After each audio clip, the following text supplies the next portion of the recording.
चलो चलो जल्दी चलो, प्रेमियों सत्संग का समय हो गया। सब लोग सामने आके बैठो ताकि एक एक वचन आपकी समझ में आ जाए। सामने जब बैठोगे तो वचनों का प्रभाव तुम्हारे मन बुद्धि चित्त पर पड़ेगा, तब ये मन सुधरता, ऐसे नहीं सुधरता।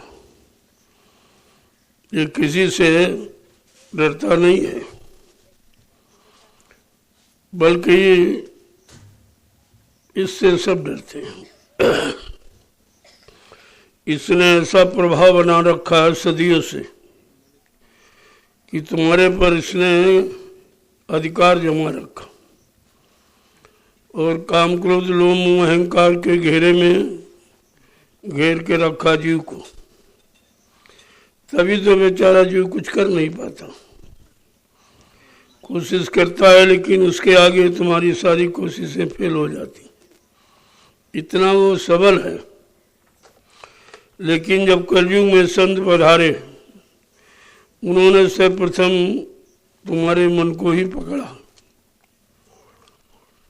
और कहा जब तक ये ठीक नहीं होगा ये तुम्हें कुछ करने ही नहीं देगा। वही अपनी पुरानी आदतों में बार बार तुम्हें ले जाएगा। महापुरुषों ने कहा और तुम्हें कुछ नहीं करना, पढ़ो तुम इसी के पीछे और सभी यतन तजना। तुम अपने शैतान मन के पीछे पढ़ो और किसी के पीछे पढ़ने से तुम्हारा कोई लाभ नहीं होगा। अपने मन को समझाओ। तुम अड़ोसी पड़ोसी को समझाने के चक्कर में समय खराब करते रहे। पहले अपने मन को समझाओ।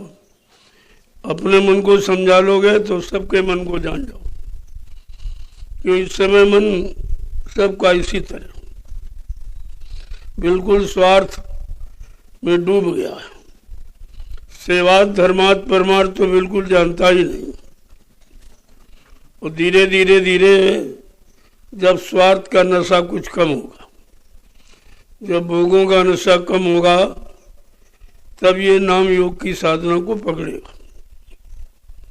तुम ऐसे चाहो पकड़ा लो तो नहीं पकड़ेगा, क्यों? पहली बार तो कभी इसको पकड़ाया ही नहीं किसी ने नाम योग की बात तो कही ही नहीं। ये नाम योग शब्द योग की चर्चा तो कलयुग में संत महापुरुषों ने शुरू किया। कोई नहीं जानता था कि ये शब्द योग क्या है और शब्द योग से क्या होगा, ये भी जानकारी किसी को नहीं थी। जब जानकारी नहीं थी तो बताता कौन आपको? लेकिन कलयुग अगर ना होता तो शायद संत महापुरुष आते ही नहीं, क्योंकि और किसी में युग में तो पहले नहीं आए, न सतयुग न त्रेता न द्वापर। उन्होंने अपना आना कलयुग में मंजूर किया कि कलयुग के जीवों को का कोई सहारा नहीं, इनकी कोई रक्षा हिफाजत करने वाला नहीं। तो हम सब कलयुग के गंदे जीवों को सहारा देने के लिए अब उनका सहारा आप लेते ही नहीं हो, जबकि उनके सहारे में आपको कुछ नहीं करना, केवल आदेश पालन करना। जो आदेश होता है तुम्हारे हित में होता है। हाँ, आप तुरंत तो नहीं समझ पाओगे, लेकिन धीरे धीरे जब दया होगी तब आपकी समझ में सब आ जाएगा कि हमको इसीलिए इसमें लगाया गया था कि हमारे कर्मों की धुलाई सफाई कैसे हो। जो कुछ यहाँ पर आपको कराया जा रहा सब पिछले कर्मों की धुलाई हो रही। इतने ज्यादा लदे हैं पहाड़ों जैसे, अगर उसे दिखा दिया जाए तो तुम कहोगे हम कभी पार नहीं जा पाएंगे, ये तो बहुत गंदगी है। लेकिन जब नाम चिनगारी पड़ते ही वो सब स्वभाव हो जाता। जैसे फूस का चाहे जितना बड़ा ढेर हो, एक अग्नि की चिनगारी आप डाल दो और हवा का सहयोग मिल जाए तो फट सेवा सब खत्म हो जाए, जल के राख हो जाएगा। ऐसे संत महापुरुषों ने नाम की चिंगारी तैयार की। और उसको महापुरुषों ने स्पष्टीकरण किया है। योग अग्नि तप प्रकट कर, कर्म शुभा शुभ जारी, और बुद्धि सिरावय ज्ञान घृत, ममता मल जर जाए। सब गंदगी जल के खत्म हो जाती, जो कितने युगों की नदी है। यहाँ तो ये काम कोई कर नहीं सकता आपका, कितना बड़ा ज्ञानी ध्यानी विज्ञानी धनवान बलवान बुद्धिमान हो, लेकिन आपको 1 करोड़ रुपए ले लो, हमारा एक पाप काट दीजिए, ये काम कोई नहीं।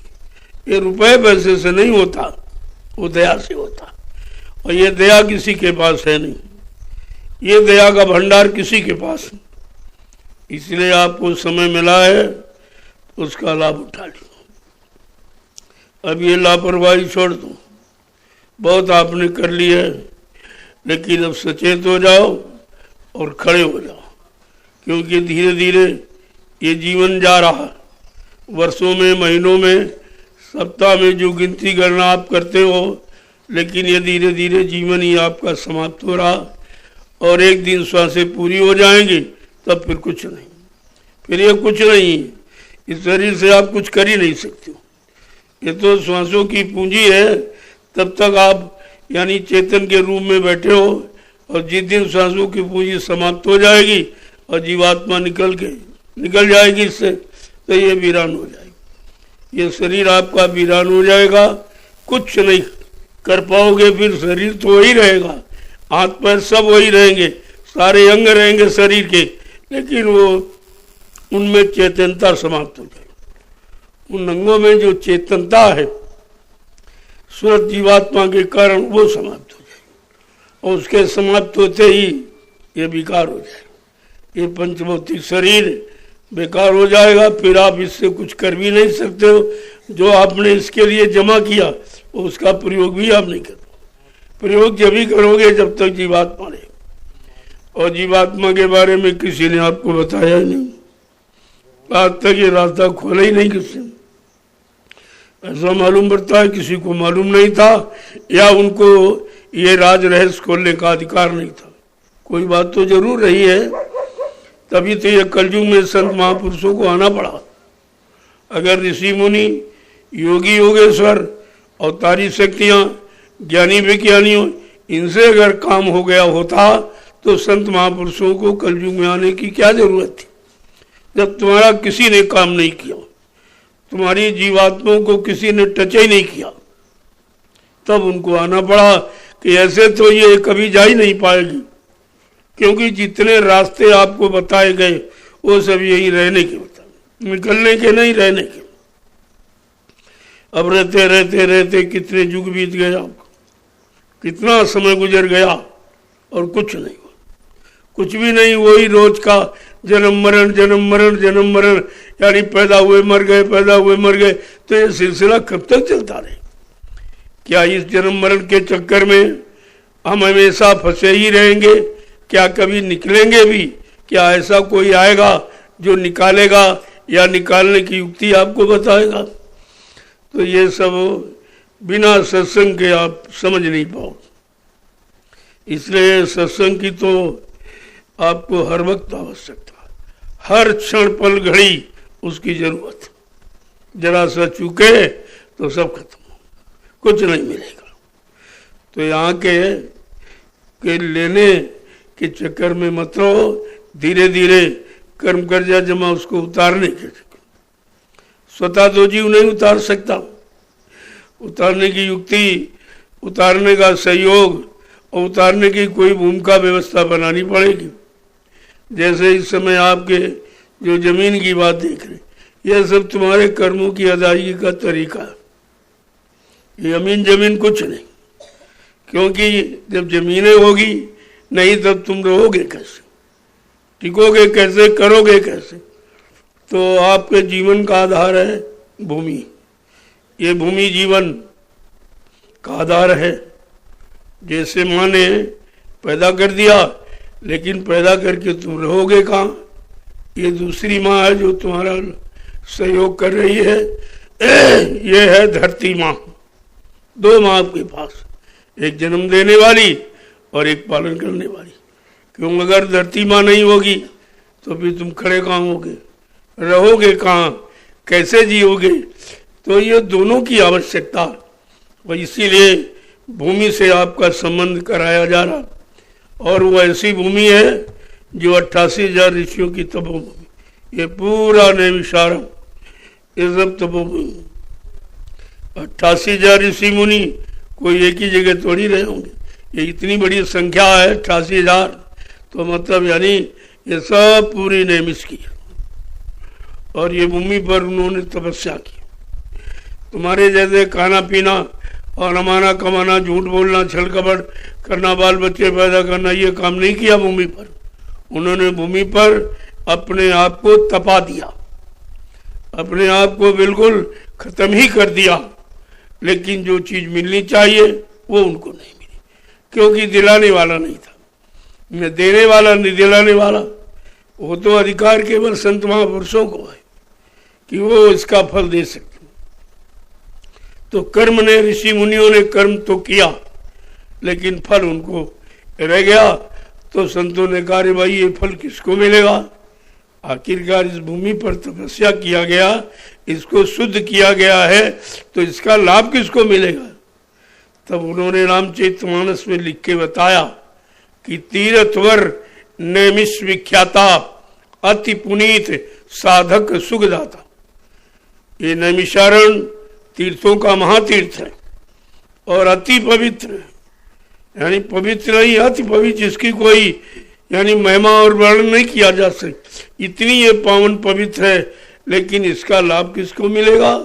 साधक सुखदाता, साधकों को सुख देने वाली। जब किसी संत के साधक नाम की कमाई करने आएंगे तो इस भूमि का लाभ उनको मिलेगा।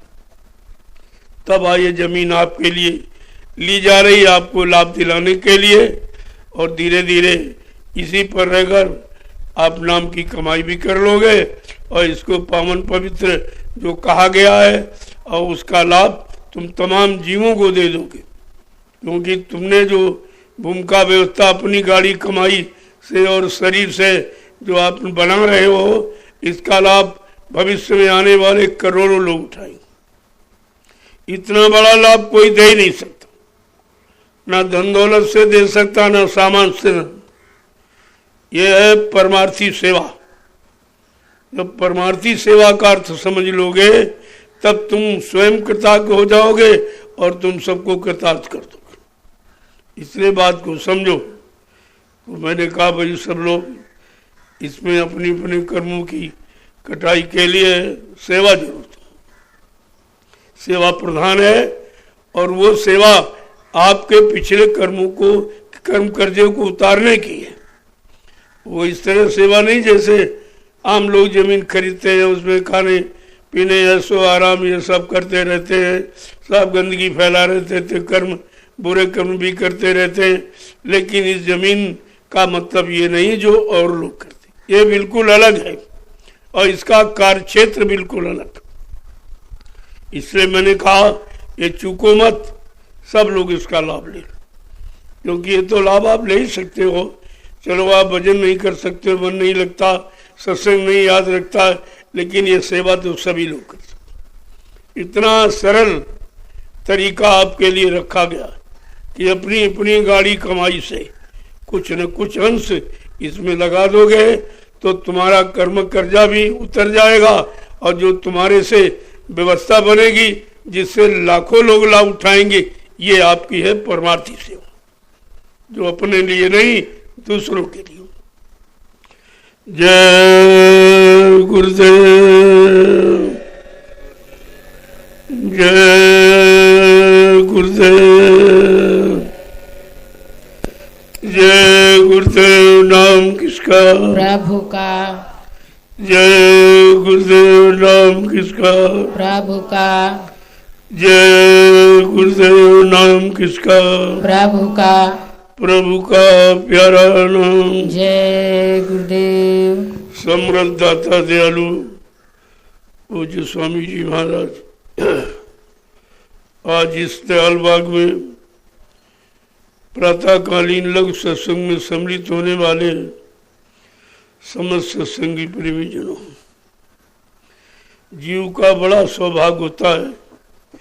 पुण्य अच्छे कर्मों का जब कोष इकट्ठा हो जाता, उसका उदय होने का वक्त आता, तब ये घड़ी मिलती जिसमें आप बैठो। ये सबको नहीं नसीब होगी और ना सबको आ सकता। जब जैसे कर्म आपके हैं वो ले आएंगे, और जब अच्छे कर्म नहीं तो कैसे आएगा वो? कितना वो सुने लेकिन सामने शरीक नहीं हो पाएगा। तो ये बड़े सौभाग्यशाली जीव की व्यवस्था है, सबकी नहीं। और ना सब आएंगे और ना ही सब सुनेंगे और ना सुन करके टिक ही पाएंगे। वो तो आपने सामने देखा कि 45 करोड़ जीवों को मथुरा में सुनाया गया, लेकिन कोई टिका?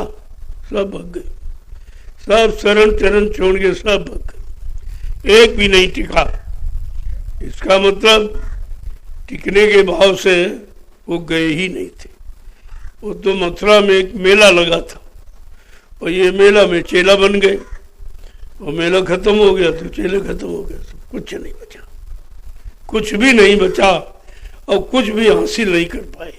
ये कितना बेशकीमती समय व्यर्थ में चला गया, क्योंकि इनकी पकड़ ढीली थी। ये बच्चों की पकड़ नहीं थी, मान सम्मान की पकड़ थी। ये मिल जाए वो मिल जाए, ये पद वो पद, ये सब या कुछ नहीं। ये तो निमिष मात्र अभी ऐसी व्यवस्था है, इसलिए व्यवस्था से संबंधित आपको सेवा करने का अवसर दिया जाए। बाकी यहाँ ऐसा कुछ नहीं। धीरे धीरे दूरदर्शी व्यवस्था आने पर कोई पद नहीं, किसी तरह का कोई पद। जो सेवा करना चाहेगा वो सेवा करे, और जो भजन करना चाहे भजन करे। बस दो शब्द रहेंगे, सेवादार और भजनानंदी, तीसरा कोई शब्द नहीं। न राजनीति में रहेगा न धर्मनीति में रहेगी, दोनों की व्यवस्था बदलेगी, तभी तो काम होगा, तभी एक अच्छा समय आएगा। तो आप इस चक्कर में मत रहो। जो आपको सेवा मिल जाए वो सेवा समझ के करो, उसमें अतपद कुछ नहीं, क्योंकि पद की तो ये व्यवस्था इनकी है, लेकिन वहाँ कोई पद नहीं। सबसे बड़ा है पियापद, सबसे बड़ा है गुरुपद। तो आपको गुरुपद तो मिला हुआ है, इससे बड़ा कौन सा पद? अब उस पद पर आरूढ़ रहना सीखो, टिकना सीखो, स्थिर प्रज्ञता अपने में पैदा करो कि आप स्थिर हो जाओ, इधर उधर नहीं। कोई कितना कुछ कहे, आपके अंदर अटक और भटक और शंका और संदेह और भूल और भ्रम, ये मतलब निमिष होना ही नहीं चाहिए। अगर ये आ गया तो गड़बड़ कर देगा। ये सब बिगाड़ का माया का कारण है, ये भी माया का खेल है। जो तरह तरह के पद दिला दे, कहीं ये दिला दे वो, मतलब तुमको परमार्थ से भ्रमित करने के लिए उसने बहुत बड़ा जाल बनाया। लेकिन धीरे धीरे उस जाल से आपको परिचय करा दिया जाएगा, और तब जाल की जब जानकारी हो जाएगी तब आप धीरे धीरे निकल जाओ। ऐसा नहीं कि नहीं हो। तो मालिक से केवल अर्जी यही करो कि अब की बार ये नैया पार हो जाए, क्योंकि ये मौका नहीं मिलेगा, फिर ये शरीर नहीं मिलेगा। जब ये शरीर नहीं मिलेगा तो ये अवसर नहीं मिलेगा, तो फिर कभी आप निकल ही नहीं पाओ। केवल ये मानव तन यही आपको ऐसा दिया गया जिससे आप 84 से बच सकते हैं। अगर चेत गए तो बच जाओगे, और चूक गए तो 84 में चले जाओ। ये बॉर्डर की होनी है। आप बॉर्डर पर खड़े हो, इधर चेतना है, इधर चूकना। इधर 84 है जो कालमाया ने बनाई फंसाने की, और उधर महापुरुषों ने नाम रखा। इधर नाम है, इधर 84। अब आप नाम की तरफ जाते हो कि 84 की तरफ भाग रहे। तो ये कामना करना बंद कर दो।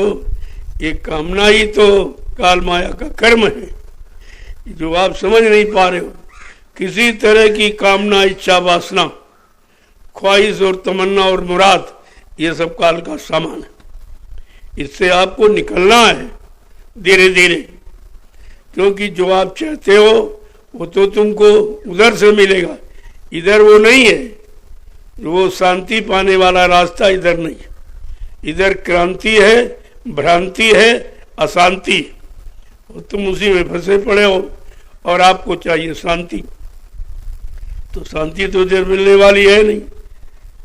और तो किसी युग में नाम के साथ शांति जोड़ी नहीं गई, लेकिन कलयुग में शांति नाम के साथ जोड़ी गई और कहा गया ये जय गुरुदेव नाम से आपको शांति मिलेगी। जय गुरुदेव नाम से यानी विश्व को शांति मिलेगी, और विश्व को सच्ची शांति वो उससे जय गुरुदेव नाम जगाने वाले से मिलेगी। तो वो दोनों लाभ हैं। इन दोनों लाभों को अगर समझ लो तो इधर उधर अटक भटक तुम्हारी खत्म हो जाएगी, क्योंकि ये काम कोई कर ही नहीं सकता। तुम कहीं चले जाओ, तीर्थ में, मुहूर्त में, मंदिर में, मस्जिद में, गिरजाघर, गुरुद्वारा, और मतलब यानी नदी वदी, नहाना धोना, ये कुछ भी कर डालो, लेकिन ये काम कोई नहीं करेगा। ये इससे नहीं होगा। ये तो मन की सारी घेराघारी है। ये काल ने मन की घेराघारी की, अब संत महापुरुष इसकी घेराघारी कर रहे। उन्होंने नाम का घेरा बना दिया, कहा इसमें इसको चक्कर लगाओ। मन तू भजे गुरु का नाम, ऐ मन अब तू गुरु के नाम को भज। तूने दुनिया के सारे साधनों को भजा और सबको मतलब चाहत रखी और सबको प्राप्त करने के लिए निरंतर यत्न करता रहा। अरे अब जरा नाम को भज के देख ले, शायद तेरा काम हो जाए। और तो किसी के भजने माने याद, सबकी याद की, सबका ध्यान किया, लेकिन तुम्हारा काम किसी ने नहीं। न बीबी ने, बच्चों ने, पति ने, भाई ने, मतलब यानी अड़ोसी और पड़ोसी, ये आमान और सामान, ये किसी ने तुम्हारा काम नहीं किया। इन सब ने मिलकर तुम्हें फंसा लिया। अब तुम फंसाव को कहते हो लाभ, फंसाव को कह रहे हो नहीं हमारी व्यवस्था है, फंसाव को कहते हो नहीं नहीं यही ठीक है।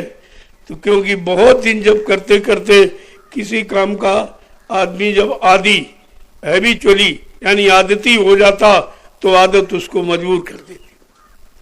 आदत मजबूर करती है और कुछ नहीं। तो जैसे बुरे कर्मों की आदत ने आपको करने के लिए मजबूर किया, ऐसे अच्छे कर्म जब करने लगोगे तो अच्छे कर्मों की आदत आपको मजबूर कर देगी। आपको आदत ही तो बनानी, और आदत ही इबादत है, आदत ही इबादत है। अब आत्म मन की आदत खराब हो गई। अब ये खराब जगह जल्दी जाता, क्योंकि बहुत दिन रहते रहते वहां हो गया। अब उसका आदि बगैर उसके रह नहीं सकता, तो बार बार उधर भग के जाता। लेकिन संत महापुरुषों ने धीरज से लगाम लगाई इसको, वो उधर मोड़ने के लिए ये लगाम, ये नाम की लगाम लगा दी कि इसको आप मोड़ोगे कैसे। कहा समय के जगह नाम से मोड़िए आप। तो कहते मन तू भजे गुरु का नाम, तूने सारे नामों को भजा और सबको भज के देख लिया याद करके, लेकिन तेरा काम किसी ने किया नहीं। इसलिए जो गुरु ने नाम जगाया है उस नाम को तू पकड़, तो तू खुद जाग जाएगा। जब जाग जाएगा, चेत जाएगा, तो अपने घर की तरफ फिर तू बेचैन हो जाएगा। जय गुरुदेव। जय गुरुदेव। तो मालिक से एक ही प्रार्थना करो, क्या कहना है? लगाओ मेरी नैया सतगुरु पार, लगाओ मेरी नैया सतगुरु पार, लगाओ मेरी नैया सतगुरु पार, लगाओ मेरी नैया सतगुरु पार। मैं तो बही जगधार, मैं तो बही जगधार, लगाओ मेरी नैया सतगुरु पार, लगाओ मेरी नैया सतगुरु पार। तुम बिन नहीं कोई कारण हारा, तुम बिन नाई कोई कारण हारा, तुम बिन नहीं कोई कारण हारा, तुम बिन नाई कोई कारण हारा। लगा दो डूबी खेप किनार, लगा दो डूबी खेप किनार। लगाओ मेरी नैया सतगुरु पार, लगाओ मेरी नैया सतगुरु पार। सहेली मत तू मन में हार, सहेली मत तू मन में हार। सहेली मत तू मन में हार।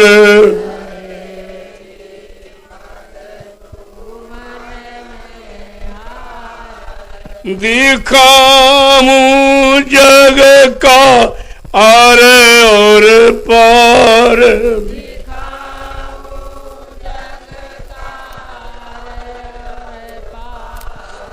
लगाओ मेरी नैया सतगुरु पार।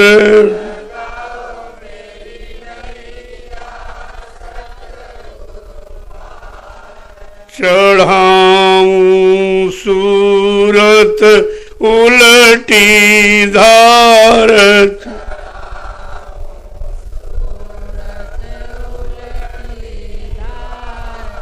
चढ़ाऊं सूरत उलटी धार, चढ़ाऊं सूरत उलटी धार।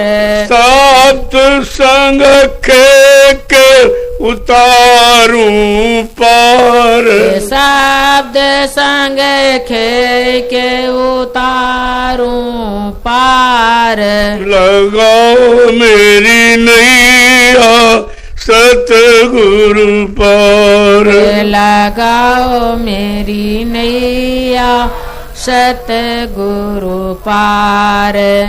गुरु को धरल ये मजेदार, गुरु को धर लहिए मझधार।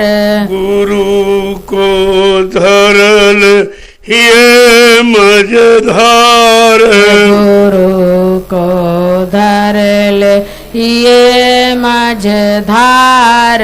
नाम धुन घट में सुने झनकार, नाम धुन घट में सुने झनकार। लगाओ मेरी नैया सतगुरु पार, लगाओ मेरी नैया सतगुरु पार।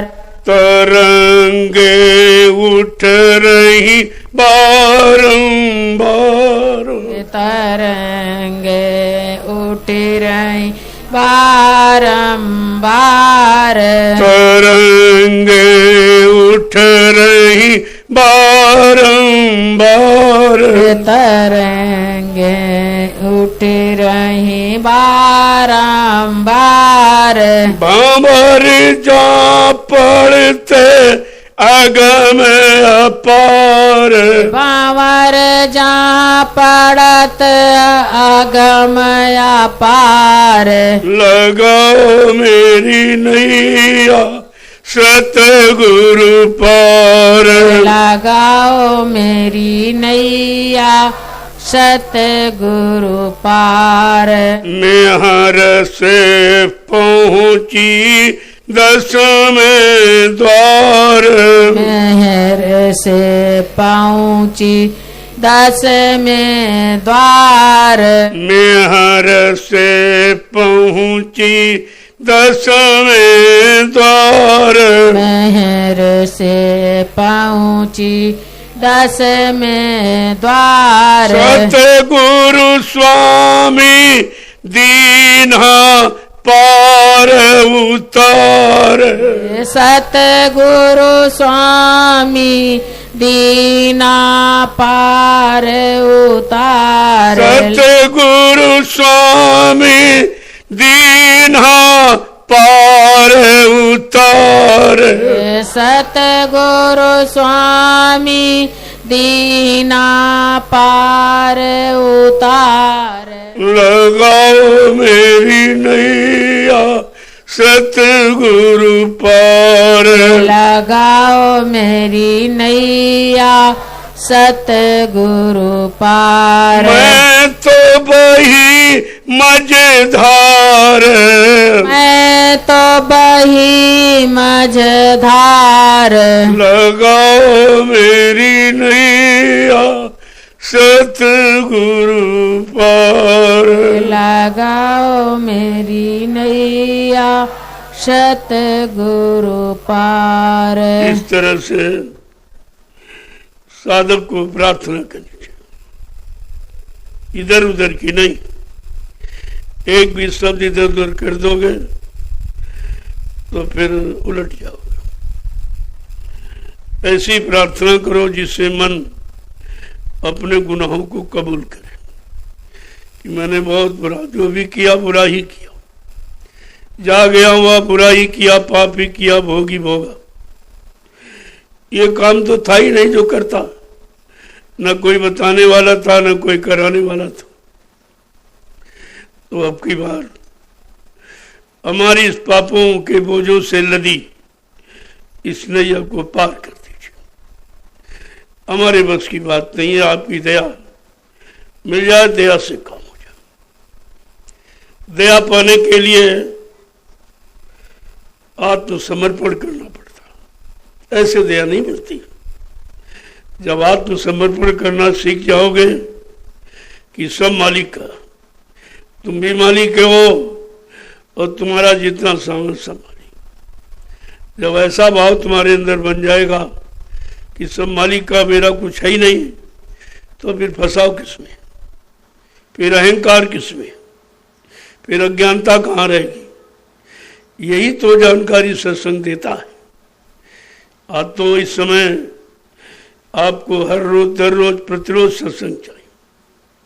महापुरुषों ने इसीलिए कहा कि कलयुग के जीवो अगर निकलना चाहते हो तो करिए नित्य सत्संग और बाधा सकल मिटाए, फिर ऐसा अवसर ना मिले दुर्लभ नर्तन पाए। देखो एक ही हर्फ में सब कह दिया, एक लफ्ज में सब बता दिया, समझा दिया, कुछ बाकी नहीं। फिर ऐसा अवसर आपको मिलेगा नहीं। अगर ये जीवन आपने निकाल दिया, ऐसे बर्बाद कर दिया, तो आपको फिर नहीं मिलेगा। जब ये मिलेगा नहीं तो जाने का कोई प्रश्न नहीं उठता। फिर पता नहीं कितने युग फिर निकल जाएंगे, क्योंकि अब तो चूक गए तो 84 में चले जाओगे। 84 का चक्कर बहुत बड़ा। मानव शरीर को छोड़कर 83,99,999 योनिया शरीर, ये सब भोग के, इसमें आप ये कुछ अच्छा नहीं कर सकते। केवल भोग भोग सकते हो, बाल बच्चे पैदा कर सकते हो, सामान इकट्ठा कर सकते हो, इसके अलावा कुछ नहीं। तो बहुत पुराना सिलसिला, पता नहीं तुम कितनी बार किसके माँ बाप बने, वो तुम्हारे माँ बाप बने, ये तो सिलसिला बहुत पुराना है। अब कहा कि जब संतों के वचनों को सुना तब कह रहा रे भाई बताओ, ये तो बहुत बुरा हो गया। अब कह रहा नहीं नहीं, नाक में दम हो गई हमारे, बार बार मरते मरते कहाँ तक मरूं और पैदा हूं, इसके अलावा कोई दूसरा काम ही नहीं। यही काल का चक्र है कि पैदा करता आपको और फिर मतलब मृत्यु के हवाले, और फिर पैदा हो गए फिर मृत्यु के हवाले। तो इससे मतलब क्या निकला? कोई अर्थ तो निकला नहीं, कोई लाभ तो आपको मिला नहीं। तो कहते भाई इसको अब जन्म मरण से छुटकारा पाने की सोचो कि जन्म मरण का छुटकारा कहाँ मिलेगा। कौन ऐसा है जो जन्म मरण से छुटकारा दिला देगा? कहा वो है समय के सदगुरु, उनका काम है, वो काम है। अब ये है वो काम किसी से करवा दें, जानकारी दे दें, आपको होश में लाके खड़ा कर दें, तो कहते वो उनका ही है, वो घर खास खुदा का है।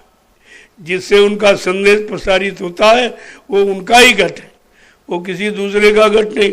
दूसरा घट ये काम करेगा ही नहीं, उन्हीं का घट उनका काम करेगा, उनके आदेश पालन को करेगा और सबको आदेश पालन की बात बताएगा और किस तरह से जीव निकले उसकी भूमिका व्यवस्था बनाएगा। ये उसको अधिकार देते, हुक्म देते हैं और अधिकार देते हैं कि जाओ ये काम करो, ऐसे करो, ऐसे करो, वैसे करो, तो सब मालिक के आदेश का ही पालन करते हैं। हम आप सब, कोई ऐसा नहीं है जो आदेश देता, आदेश देने वाला सिर्फ एक ही।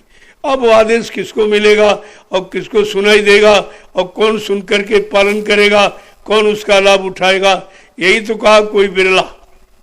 वो बिरला शब्द जो प्रयोग किया गया वो इसीलिए कि बिरला कोई आत्मसमर्पण करेगा वही पाएगा। आत्मसमर्पण आप कर नहीं सकते जब उसी का दिया हुआ धन सामान तो देने में कंजूसी करते, छिपाते हो, जबकि वो तुम्हारे हाथ लगने वाला नहीं, वो तो सब चला जाए। एक बार समर्पण कर दो तो वो लेंगे नहीं, फिर वापस कर देंगे, लेकिन भाव तो बनाया जाएगा।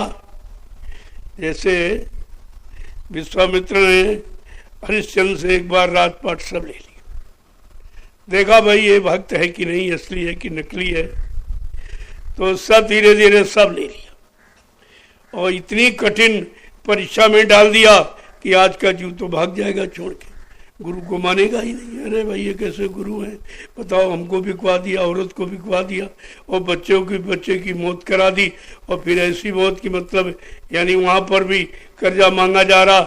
ऐसी कठिन अगर परीक्षा लीजिए तो कोई टिकेगा ही नहीं। जब कोई परीक्षा नहीं तब तो तुम भागी जाते हो, कोई परीक्षा नहीं ली जाएगी। अरे परीक्षा उसकी ली जाती जो पढ़ाई करता है। तुमने अभी कुछ पढ़ाई नहीं तो परीक्षा क्या दोगे? कोई जानकारी आपके पास है नहीं तो परीक्षा तुम कहाँ दोगे? इसलिए कलयुग में संत महापुरुषों ने परीक्षा लेना बंद कर दिया। पहले के गुरु लेते थे लेकिन सदगुरु परीक्षा नहीं लेता। इतने मेहरबान हो गए आप पर, दयालु कृपालु, कि आपकी कोई परीक्षा नहीं तो तुम टिक ही नहीं सकते। टिकना बड़ा मुश्किल संत मत में, इसीलिए कहा संत मत है तो बहुत सरल, अगर समझ में आ जाए तो बहुत सरल और नहीं समझ पाओ तो बहुत कठिन, फिर आप कर ही नहीं सकते। तो कहते कि भाई ये इसने ग्रंथि गांठ लगा दी है, जड़ चेतन की गांठ लगा दी काल माया ने मिलकर, वो कौन खोलेगा? तो कहते कि ग्रंथि जो लग गई, जड़ चेतन ग्रंथि पड़ गई और यद्यम रखा छूटत कठिनाई। कहा कि जड़ चेतन की गांठ लगा दी, यद्यपि ये झूठ है, लेकिन कलयुग में जीव की बस की बात नहीं कि इस गांठ को खोल दे। तो उसको चाहिए कि भाई कोई खोलने वाला मिल जाए जो गांठ को खोल दे। और खोलने में आपको तकलीफ होती कि हमारा ये छूट रहा, हमारा ये छूट रहा, हमारा ये जा रहा, हमारा ये जा रहा। अरे तुम्हारा है ही क्या? जो जा रहा तुम लेके ही क्या है तो तुम्हारा है क्या जा रहा? और तुम्हारा है नहीं जिसको कह रहे हो तुम। अब भूल भ्रम अज्ञानता में तुमने मान बैठा ये हमारा, ये हमारे, तुम्हारा तो शरीर भी नहीं, ये भी एक दिन धोखा दे देगा।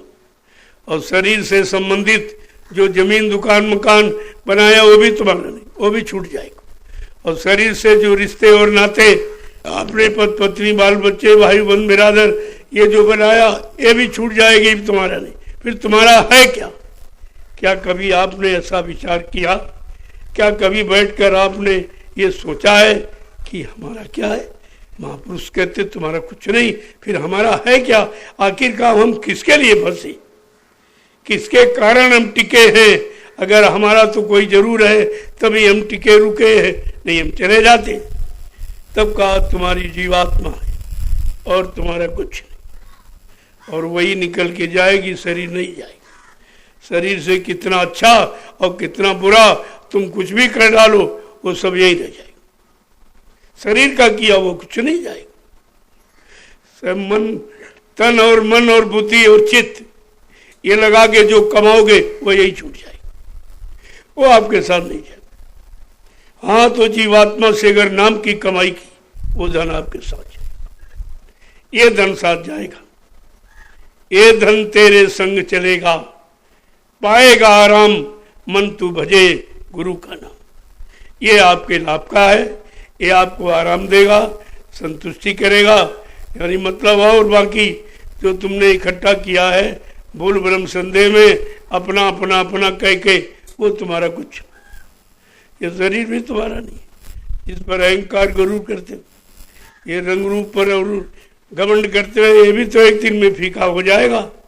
ये कच्चा रंग है, एक दिन उतर जाएगा। ये सब सामान मिला है, सब धोखे में तुमको रखने के लिए दिया। इतना काल होशियार है, और तुमने कहा सामान दिया, तुमने कहा हमारी व्यवस्था हो गई, तुमने कहा हमारा रिश्ता हो गया, और काल ने तुमको भटका दिया और भरमा दिया, और इसी भटक और भरम में आज तक निकल नहीं पाए। लेकिन ये बात समझना इतना आसान नहीं है कि इतनी जल्दी आप कैसे समझ जाओगी, कोई कुछ नहीं। एक महात्मा जी सत्संग कर रहे थे, एक संसारी बाजार करके वापस लौटा तो देखा अभी कुछ समय है, हो न हो महात्मा जी के सत्संग में जरा सुन लो, तो पीछे बैठ गया। उस समय दृष्टांत चल रहा था कि बच्चा कोई किसी का नहीं। थोड़ी देर तो वो सुनता रहा, इसके बाद खड़ा हो गया, कह रहे नहीं महाराज बिल्कुल झूठ बोल रहे हैं आप, ये आप कैसे कहते हो कोई किसी का? कहा हमारी औरत बगैर हमारे भोजन नहीं करती, बगैर हमारे रह नहीं सकती। कल नहीं नहीं बच्चा कोई किसी का नहीं। कल हम ये बात आपकी नहीं मानी। कल अच्छा ऐसा करो, तुम हमारे यहाँ आने लगो, यहाँ हमको तुमको सिखा देंगे, फिर तुम कहना कि हमारा कौन है। कल ठीक आऊँगा। तो आने लगा तो उन्होंने उसको प्राणायाम की क्रिया सांस रोकने की, धीरे धीरे धीरे धीरे श्वास को यहाँ रोका, फिर यहाँ रोका और फिर यहाँ, यानी ब्रह्मांड में श्वास को, इसी को कहते हैं प्राणायाम, प्राणों का संयम। प्राण माने वायु, ये प्राण वायु है, इस वायु को यहाँ पर रोक दिया। धीरे धीरे साल 2 साल में जब अभ्यास पक्का हो गया, 2 घंटे 4 घंटे 6 घंटे का, कहा अब तुम जाओ अपने घर जाओ और इसका प्रयोग करना, तुम्हें पता चल जाएगा तुम्हारा कौन। कल ठीक जाऊंगा। तो गया, दोपहर का टाइम था, जैसे कुंडी खटखटाई उसने और उसकी घरवाली भोजन बना रही थी, तो गए, ऐसे खड़े हो गए, इधर उधर की बातें करते रहे, और एकदम जो गुरु ने बताया था महात्मा जी ने, और फट से धड़ाम से गिर गए, ऐसे हाथ पर फैला दिए। तो बड़ा वो आश्चर्य में पड़ गई, अभी तो अच्छे भले बातें करते थे, अचानक क्या हो गया। जो आस पास पड़ोस गांव में कोई झोला वोला छाप डॉक्टर वाक्टर उनको बुलाया और दिखाया, तो लोगों को तो यहाँ का ज्ञान है, यहाँ देखा, लेकिन यहाँ का ज्ञान तो है नहीं कि प्राणवायु को यहाँ भी रोका जा सकता। अब ये देख दाख के कहा अरे भाई तो खत्म हो गया, जल्दी करो, टाइम हो गया, 4 बज गया, जल्दी करो, इनको ले जाने की तैयारी करो। अब वो सुन रहा सब, तो झटपट वो हरे बांस काट के लिए आए, टटरी बना दी, और मतलब यानी उसको कपड़े वपड़े उतार दिए और लंगोटी लगा कर नंगा लिटा दिया, ऊपर से एक कपड़ा पर्दा डाल दिया नफरत का, कि अब ये देखा नहीं जा रहा, इसकी शक्ल बहुत खराब है। वही जिसने मकान बनाया, जिसने बच्चे पैदा किए, जिसने इतना धन कमाया, रात दिन सारा जीवन उसी में बिता दिया, अपने लिए कुछ नहीं किया, आज कह रहे रे भाई इसको पर्दा डालनी पड़ता है, इसकी शक्ल बहुत खराब लग रही, वो जल्दी करो इसको, और मतलब यहाँ से ले जाओ, कहीं हमारे घर में भूत बन के न रह जाए। वो सब सुन रहा है, इतनी नफरत। महात्मा ठीक ही कहते थे, कोई किसी का नहीं, यहाँ तो सब नफरत करने वाले। फिर जल्दी से कफन को लपेटा, तो मतलब यानी हाथ ऐसे थे, कल क्या कला इसी में लपेट तो जल्दी खोल, और जब लेके चले तो हाथ ऐसे थे, तो दरवाजा कुछ सकरा था, वो हाथ उसमें अड़ने लगे। जब हाथ अड़ने कला रे भाई फावड़ा ले आओ, इसको गिराओ, चौड़ा करो, निकलेगा कैसे। तो जब फावड़े की बात सुनी उसने, औरत कहती है नहीं रुको, हम तरीका बताती। तो चारा काटने वाली गड़ा सा ले आई, कल इनके हाथ काट दो यहाँ से। अरे भाई ये तो बनाने वाला तो जा रहा, हमारा बना बनाया क्यों बिगाड़ रहे, इसके हाथ काट दीजिए और रख दो, ले जाओ। वो सुन रहा कि अरे तो ठीक ही महात्मा कहते थे, देखो हम जिस पर इतना बड़ा भरोसा करते थे वो कह रही हाथ काट दो इनके, कोई रहम नहीं, कोई प्रेम नहीं, कोई दया नहीं, कोई रिश्ता नहीं, सब भूल गई। तो जैसे वो गड़ासा लेके आई, फट से उसने झटका मारा और मतलब लस्सी उस्सी टूट गई और कफन को ऐसे समेटा और भाग के गया महात्मा के पास। नहीं नहीं बिल्कुल आप महाराज सही कहते थे, बिल्कुल सत्य निकला। अरे बताओ तो, अरे कल बिल्कुल सही आप कहते थे, अगर जरा चूक जाता तो मेरी औरत मेरे हाथ कटवा देती। कहा तुम तो कहते थे बच्चा हमारा तुम्हारा कोई, जब तक तुम्हारे से कोई स्वार्थ निकलेगा तब तक वो तुम्हारा, चाहे शरीर का स्वार्थ हो, लगाओ प्रेम हो, और चाहे कमाई का हो, दो ही साधन, शरीर और शरीर से कमाई, और दो ही से तुम्हारा रिश्ता है। और एक दिन ये दोनों खत्म हो जाएंगे, ना कमाई साथ जाएगी ना शरीर साथ जाएगा। उस समय लोगों को केवल एक नफरत दिखाई देगी, जिसे कहते हो आप इनको नफरत हो गई, इनको हमारे से घृणा हो गई, केवल घृणा और नफरत रह जाएगी। जब कोई ऐसी व्यवस्था सामने आके खड़ी होती तब समझ में आता कि सत्य क्या। पहले तो आपको नहीं समझ में आ रहा, पहले सब तुमसे स्वार्थ हल कर रहे कि बहुत कमा के लाता है, चलो इसको रोटी दे दो, पानी दे दो, कपड़े दे दो, बहुत कमा के लाता, बिना पैसे का नौकर। ये तो बिना पैसे का नौकर, तनख्वाह भी नहीं लेता और जो कमा के लाता सब देता और सारी व्यवस्था करता। और इससे अच्छा सस्ता नौकर कहाँ मिलेगा? तो तब तो आपकी कदर होगी, और जिस दिन वो काम करने के लायक नहीं रहोगे तो उससे नफरत हो जाएगी। फिर इतनी नफरत हो जाएगी फिर आपको रोना आएगा। फिर वो रोने का समय कहाँ? रोने पछताने से होता क्या?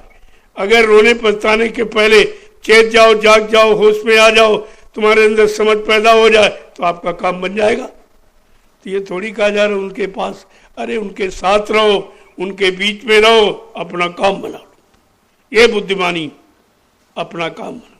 और उनसे साथ क्यों है कि तुम्हारा लेन देन है। जब तक शरीर का लेन देन तो शरीर का संबंध रहेगा, तुम्हारी कमाई से लेन देन तो कमाई से संबंध रहेगा। और जिस दिन ये संबंध कर्म कर्जा खत्म हो जाएगा उस दिन सब नफरत और घृणा में बदल जाएगा। यही महापुरुष आपको समझाते। तो कहते भाई ये काल माया ने धोखा क्यों किया, ऐसे धोखे कि ये गांठ क्यों लगा दी जो हम खोल ही नहीं पा रहे, और गांठ लग गई तो हम कहते हमारा है हमारा, लेकिन लगी है गांठ। जहाँ गांठ नहीं कहते भाई गांठ पड़ गई, गांठ पड़ने का मतलब फर्क आ गया, शंका हो गई, संदेह हो गया, भूल भ्रम हो गया, उसी को गांठ कहते। और ये गांठ वैसे लगी हुई क्योंकि तुम्हारे साथ कुछ आया नहीं था, तुम लेके कुछ आए नहीं थे। जब तुम पैदा हुए तो नंगे पैदा, कपड़े भी नहीं थे, नंगे ही तो आप पैदा हुए, और जाओगे तो नंगा जोरी ले लेगा, सब कपड़े उतरवा लेगा, और सामान सोना और चांदी ये सब धन और दौलत ये सब रखवा लेगा। कहा तुम मेरे यहाँ नंगे आए थे, मैंने तुम्हारी व्यवस्था की है, अब ये सामान रख दो, दूसरा आएगा उसको दूंगा। ये तो लोगों को जो किराए के मकान में आ रहे हैं उनको सुविधा दे रहा हूँ ताकि वो कुछ दिन रहे तो हमारा शासन चले। मैं इसलिए करता हूँ अपने शासन को चलाने की, मैं तुम्हारे लिए कुछ नहीं करता, न तुम्हारी व्यवस्था है, हमारी व्यवस्था तुमको फंसाने की। कि एक औरत दे दी, एक पति दे दिया, बच्चे दे दिए, तुम फंस गए, बस उसी में तुम फंस गए, चक्कर लगा रहे हो, हमारा है हमारा है हमारा है, और ये भूल गए कि तुम तो नंगे ही आए थे, कपड़े भी लेके नहीं आए थे, ना कोई पत्नी लेके आया, ना पति और बच्चे और जाति और बिरादर, तुम तो कुछ लेके आए ही नहीं थे। जब कुछ लेके नहीं आए तो कैसे ले जाओगे? अब बात में रोना आता। तब महापुरुष कहते हैं भाई मन पछताई हो अवसर भी थे। अगर ये समय मानव शरीर का निकल गया तो ऐ मन तुझे 83,99,999 योनियों में तुझे पछताना ही पड़ेगा, और वहां कुछ हो नहीं सकता, क्योंकि वो शरीर पंचभौतिक नहीं, 5 तत्वों के नहीं है। जो पक्षी का है और जानवरों का, जंगली जानवरों का, पशुओं का, कीड़े मकोड़ों का शरीर तो वो भी है, लेकिन उनमें भी जीवात्मा है, लेकिन वो कोई 1 तत्व का, कोई 2 तत्व का, कोई 3 तत्व का, कोई 4 तत्व। ये मनो शरीर आपका पंचभौतिक, ये तन एक ही है। वो काल ने भरमाने के लिए कहा स्त्री तन पुरुष तन कह दिया। अरे शरीर तो एक ही है, और शरीर में सब एक ही, कुछ उसने कोई फर्क नहीं किया, केवल थोड़ा सा अंतर कर दिया और उसी अंतर में स्त्री पुरुष में फंस गई और पुरुष स्त्री में फंस गया। अब वो निकलना मुश्किल, और वो भी गंदगी में फंस गया। आंख कान नाक मुंह में नहीं फंसा, गंदगी में। अब गंदगी में क्यों, चूंकि गंदगी से पैदा हुआ है और गंदगी का उसका यानी सब बना है गंदगी से, तो गंदगी उसको प्रिय है, तो फट से उसी तरफ जाता, उसी तरफ जाता, उसी तरफ, और कहीं नहीं जाता, गंदगी तरफ। देखो कितनी अज्ञानता है कि हम गंदगी में फंसे और एहसास नहीं करते, तो बहुत गंदगी है। यहाँ तो बैठा नहीं जाता, यहाँ चला नहीं जाता, लेकिन गंदगी पसंद है। आज वही सब हो रहा है, सारा जीव चरचर सब गंदगी में फंस गया। ऐसी उसने यानी ऐसा जाल बना दिया और ऐसा एक अंतर कर दिया, उसी अंतर में सब फंस गए। और नहीं, न कोई हाथ में, न कान, न नाक, न मुंह, न रंग रूप, किसी में नहीं फंसा, गंदगी में फंस गया। अब वहां से निकलना मुश्किल। 24 घंटे गंदगी की याद रहती, कैसे मिलेगी, कैसे प्राप्त होगी, कहाँ जाऊं, कैसे कहूं, किससे सिफारिश करूं, किसको पैसा दूं, धन दूं, सब गंदगी खरीदने के चक्कर में, कि उनको होश ही नहीं है। ये तो गंदगी, ये तो मनमूत्र है। यहाँ कहाँ शुद्धता, यहाँ कहाँ निर्मलता, यहाँ कहाँ पवित्रता, लेकिन यानी पुरानी उसने आदत बना दी ऐसी कि इसके अलावा तुम कहीं फंसोगे नहीं, और फिर इससे निकल नहीं पाओगे, गंदगी से आप निकल नहीं पाओगे। तो क्या कह रहे हैं जरा सुन लीजिए 2 वचन। वैसे तो कोई किताब की आवश्यकता नहीं होती, लेकिन फिर भी आपको विश्वास नहीं होगा कि अपने मन से ही गढ़ के कह रहे कि सबने कहा। तो जरा कहते ये जो गांठ लग गई, ये गंदगी की, जहां तुम फंस गए हो, कैसे निकलोगे वहां से? तो क्या कह रहे हैं कि गुरु बिन ग्रंथि सुरति कौन छोरी, गुरु बिन ग्रंथि सुरति कौन छोरी, गुरु बिन ग्रंथि सुरति कौन छोरी, गुरु बिन ग्रंथि सुरति कौन छोरी। अब वो साधन बता दिया कि बिना वक्ते गुरु, समय के गुरु के ये गांठ कोई खोल नहीं सकता, किसी को नहीं मालूम है। और माया ने इतनी मजबूत लगा दी, अब भोगों का छींटा, जैसे गांठ लगाओ और पानी में भिगो दो और मजबूत हो जाती, ऐसे उसने गांठ भी लगा दी और भोगों का छींटा डाल दी। अब वो जीव के बस की बात नहीं जो खोल ले, क्योंकि उसने तो फंसने के लिए बनाई, तो खुलने का रास्ता तुमको थोड़ी देगा। ये तो संतों की दया हुई, उन्होंने खुलने का रास्ता आपको दे दिया। क्या कह रहे हैं कि युगन युगन से भटक रही है, युगन युगन से भटक रही है, युगन युगन से भटक रही है, युगन युगन से भटक रही है। कोई न शब्द संग जोरी, कोई न संग जोरी, कोई न शब्द संग जोरी, कोई न शब्द संग जोरी, गुरु बिन सुरति ग्रंथि कौन छोरी, गुरु बिन ग्रंथि सुरति कौन छोरी। पहले ये गांठ आज की नहीं है, युगों युगों से, जब से यहाँ पर आई है जीवात्मा मृतलोक पे, तब से काल ने ये गांठ लगा दी कि बड़ी मुश्किल में प्रार्थना करके, तपस्या करके ये सुरतों का जो मतलब यानी खजाना मैंने प्राप्त किया है। अब इसको किसी तरह से हम निकलने नहीं देंगे। तो अब वो फंसाने का उसने जाल बनाना शुरू किया। पहले कोई कर्म नहीं था। सुरतें जीवात्मा आती थी चली जाती थी, आती चली जाती। उसने सोचा हमारी तपस्या का मतलब क्या है? मैंने हजारों वर्ष सत्पुरुष की तपस्या की और ये वरदान में हमको ये जीवात्माओं का भंडार मिला है। अब तो जीवात्मा अपनी इच्छा से आती जाती, मेरा कोई आदेश से हुक्म नहीं चल रहा है। तो फट से उसने फंसाने के लिए कर्मों का जाल बना दिया, एक अच्छा एक बुरा, एक पाप और पुण्य जिसे आप कहते हो, बस दो जाल बना दिए।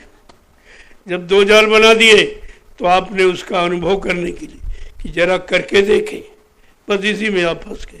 कभी अच्छा किया, कभी बुरा किया, कभी पाप किया, कभी पुण्य किया, कभी शुभ किया, कभी अशुभ का। यही कर्मों का जो आपने करके इकट्ठा किया है, और इकट्ठा करते करते कितने युग निकल गए और इतना जमा कर दिया है कि तुम्हारे बस की बात नहीं है कि उसको तुम हटा पाओ। अब वो फंस गया। तो कहते किसी ने ग्रंथि खोलने की बात नहीं कही आज तक। जितने ऋषि मुनि आए, योगी योगेश्वर, सब बड़ी महिमा उनका, बड़ा कीर्तन लोगों ने किया, बड़ी तारीफ की, लेकिन काम कुछ नहीं कर पाए। वो अपनी जीवात्मा का काम नहीं कर पाए तो तुम्हारा कैसे करते थे? क्योंकि ये जानकारी उनके पास नहीं। उन्होंने हठ योग किया था, अपने हठ से जंगल में चले गए, गुफा के अंदर छिप के बैठ गए। तो इससे क्या होने वाला है? जब तक कोई बताने वाला, कराने वाला नहीं मिलेगा तो ऐसे छिपने बैठने से कोई काम थोड़ी चलेगा। और बेचारे वो वहां जाके फंस गए। गृहस्थी में फंसे थे, यहाँ से निकले तो वहां फंस गए गुफा में। अब कोई उल्टा खड़ा है, कोई नंगा रह रहा है, कोई कुछ कर रहा, कोई मतलब यानी शरीर को कष्ट देने वाले ये सब काम शुरू कर दिए और इसी को तपस्या मान बैठे। जबकि तपस्या का सच्चा अर्थ है तप अस्या, आशाएं, इच्छाएं, वासनाएं, कामनाओं को जला देना। तप माने जला देना, उसको तपस्या कहते। वो तो कुछ किया नहीं और ये बार में बेचारे फंस गए। तभी कहा तन का वैराग हानिकारक होता। अगर मन में विरक्ति नहीं है तो तन की विरक्ति कितने दिन टिकेगी? आज आप परेशान हो, तकलीफ में हो, गरीब हो गए, कुछ नहीं है, बाल बच्चे ज्यादा हो गए, अब परवरिश हो नहीं रही तो साधु बन गए। ये तन की विरक्ति है। और वहां गए तो सब कुछ मिलने लगा, झूठा मान सम्मान सामान सब। तो धीरे धीरे मन की प्रवृत्ति बदलने लगी। अब वो गृहस्थी तरफ भाग रहा, कहते यार घर चलो घर चलो। अब तो मतलब यानी ये चाहिए वो चाहिए वो चाहिए। अब वो चाह इच्छा जुड़ गई साथ में, अब वो बैठने नहीं दे रही। तो कहते घर के भागे वन बसे और वन भागे घर मार। ना हरि भजे न घर सुख पाए और बिरथा बेहाय गई और दुनिया ते प्यारे एक और नहीं भाई। एक भी काम नहीं हुआ। न मन गुफा में टिकने दिया, न घर में टिकने दिया, और गुफा में घुमा फिरा कर और फिर घर में ले आए। ये है मन की प्रवृत्ति। और इसी मन की प्रवृत्ति में हम आप सब लोग फंसे। कैसे निकलोगे? कहा युगन युगन से, कितने युग बीत गए, आज तक कोई निकालने वाला आया नहीं। जो आया वो फंसाने वाला है। वो खुद फंस गए और सबको फंसा लिया। जिनको तुम भगवान कहते हो वो भी तो फंस गया। वो सीताराम हो चाहे राधे श्याम, सब फंस गए। चाहे ब्रह्मा हो चाहे विष्णु हो चाहे शिव हो, सब फंस गए। रामकृष्ण कोई बचा नहीं है। वो माया नारी ने सबको फांस लिया। वो भी तुम्हारे जैसे पत्नी बाल बच्चे वाले, तुम भी वही हो। तो तुम्हारे भगवान में अंतर ही क्या? तुम्हारे में तुम्हारे भगवान में क्या अंतर? जो तुम करते हो वही वो करता। जब कोई अंतर ही नहीं तो कैसे आपने मान लिया वो भगवान? भागवान यानी भाग माने, भाग का वान माने निर्माण करने वाला। तुम्हारे भाग का निर्माण कर दे, नया भाग बना दे, भाग्यशाली आपको बना दे, तब तो भगवान माना जाएगा। तो आगे देखो क्या कह रहे। एक एक सत्य पर विचार करिए आप, तब आपकी समझ में सब आ जाएगा कि महापुरुषों ने किस तरफ इशारा किया। आगे कह रहे कि 84 में बहुत दिन भटकी। 84 में बहुत दिन भटकी। 84 में बहुत दिन भटकी। 84 में बहु दिन भटकी, भटक के आई इस ओरी, भटक के आई इस ओरी, भटक के आई इस ओरी, भटक के आई इस ओरी। गुरु बिन ग्रंथि सुरथि कौन छोरी, गुरु बिन ग्रंथि सुरति कौन छोरी। कह रही बहुत दिन भटकी, एक जगह नहीं 84 शरीरों में, उनमें भी कई प्रकार है। जैसे मानव शरीर में कई प्रकार है, पशु शरीर में कई और उपजातियां उसमें भी, उसमें भी भिन्न भिन्न तुम्हारे फंसाने के लिए उसने और तमाम उसमें यानी बना के मसाला तैयार किया कि इसके बाद इसमें, इसके बाद इसमें तुमने ये कर्म किए, तुम्हारे ऐसे कर्म हैं, उन कर्मों के अनुसार तुमको इस योनि में जाना। ऐसे कहा कि 84 लाख योनियों में भ्रमण करने के बाद ये मानव तन मिलता। कितने दिन बाद मिला, कितनी मेहनत से मिला, अब इसको भी गमा दोगे फिर मिलेगा। यही योनि आपके चेतना जागने की। अगर सो गए तो फिर हमेशा के लिए चले जाओगे, फिर कभी आपका जागना नहीं होगा, फिर कभी नहीं जाग पाओगे। पता नहीं ऐसे महापुरुष मेले मिले ना मिले। पहली बात ये मानो शरीर ही आपको नहीं मिलेगा, तुम्हारे कोई कर्म ये शरीर पाने वाला नहीं। पशुओं जैसे कर्म करते हो, खाना ही सोना है और कमाना, मलमूत्र त्याग करना, आल औलाद बच्चे पैदा करना, इसके अलावा तुम कौन सा नया काम करते हो? ये तो बहुत पुराना काम है और ये सभी करते हैं। तो पशुओं वाले, पक्षियों वाले, कीड़े मकोड़ों वाले, जंगली जानवरों वाले जब कर्म करोगे तो आपका जन्म ही नहीं होगा, ये मानव शरीर आपको नहीं मिलेगा। आगे क्या कह रहे हैं कि अब की नर तन मिला भाग से, अब की नर तन मिला भाग से, अब की नर तन मिला भाग से, अब की नर तन मिला भाग से, मिली नाम की डोरी, मिली नाम की डोरी, मिली नाम की डोरी, मिली नाम की डोरी। गुरु बिन ग्रंथि सुरति कौन छोरी, गुरु बिन ग्रंथि सुरति कौन छोरी। आज अब मन के साथ तुम्हारी जीवात्मा लगी रही, क्योंकि वचनबद्ध हो गई थी। यद्यप उसने किसी योनि में जाने का कर्म नहीं किया, लेकिन प्रेमियों से संग दोष के थे। देखो, जब जीवात्मा के साथ संग दोष लग गया मन का, तो तुम कहाँ बचने वाले हो? तुम्हारा तो संग ही साथ ठीक नहीं है। ऐसे लोगों के साथ रहते हो, उनके कर्म चढ़ाते रहते। कोई प्रेम से बोल दिया और सम्मान कर दिया, कुछ सामान दे दिया, तुम समझते रहे बड़ा हमारा आदर कर रहा, आदर नहीं कर रहा, वो तुमको फांस रहा है। वो तुम्हारे अच्छे कर्मों को ले रहा, अपने बुरे कर्मों का ट्रांसफर कर रहा। तुम समझ ही नहीं पाते हो ये कर्मों का ट्रांसफर कैसे हो जाता। इसलिए बहुत सोच समझ कर यहाँ रहने की जरूरत है। क्या कह रहे हैं कि अब की नर्तन मिला भाग से, बड़े भाग मानुष तन पावा, सुर दुर्लभ सदग्रंथन गावा। और इतना नहीं, कहते नर्तन सम नहीं कौन्यू देही, और जीव चराचर याचती। नर शरीर के मुकाबले में कोई शरीर नहीं। चराचर में देवी और देवता और ब्रह्मा विष्णु महादेव और राम और कृष्ण ये सब कामना करते एक बार, यानी मतलब मृत लोक मंडल में मानव तन मिल जाए और मानव तन के जानकार संत महात्मा फकीर मिल जाए और उनकी दया हो जाए कि वो नाम दे दें। नाम आधार मेरा है, नाम डोर शब्द डोर पकड़ा दे तो मैं अपने घर चली जाऊंगी, फिर यहाँ कभी नहीं आऊंगी। ये यात्रा कामना सब करते और आपको मिला तो आप कहाँ लगाए हो? अरे नर्तन तो करोड़ों को मिला हुआ, लेकिन जागे कितने, होश में कौन है, नर्तन का मतलब क्या, अर्थ किसने जाना, न राजा ने न रैयत, किसी को नहीं पता, सब बेहोश एकदम पड़े।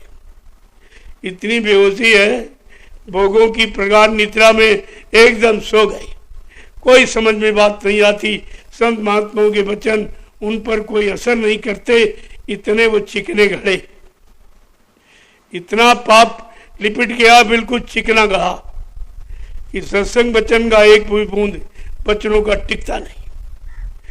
आगे देखो क्या कह रहे, नर्तन तो मिल गया और सबसे महत्वपूर्ण बात कि नाम की डोरी मिल गई, आप नामदान मिल गया। यह सबसे महत्वपूर्ण कि समय का नाम, समय की नाम डोर मिल गई और जल्दी से पकड़ो, अपने घर की तरफ चल पड़ो। यह भी नहीं मिला किसी को, शरीर तो सबको मिला लेकिन नाम डोर नहीं कोई दी, ये देने वाला कोई था ही नहीं। तो नाम को जगाया और सिद्ध किया और कहा जल्दी से सबको दे दो, सबको पकड़ा दो, अगर तुम मजबूती से पकड़ लो तो अपने घर की तरफ चल पड़ो। लेकिन तुम्हारे हाथ में बहुत पकड़ है, कहीं काम पकड़े, कोई क्रोध पकड़े, कहीं लोभ पकड़े, कोई अहंकार, कहीं ईर्ष्या, ये सब पकड़ तुम्हारी तो ये है। तो नाम डोर कैसे पकड़ोगे जब हाथ खाली नहीं, पहले इसको रिक्त करो, खाली करो।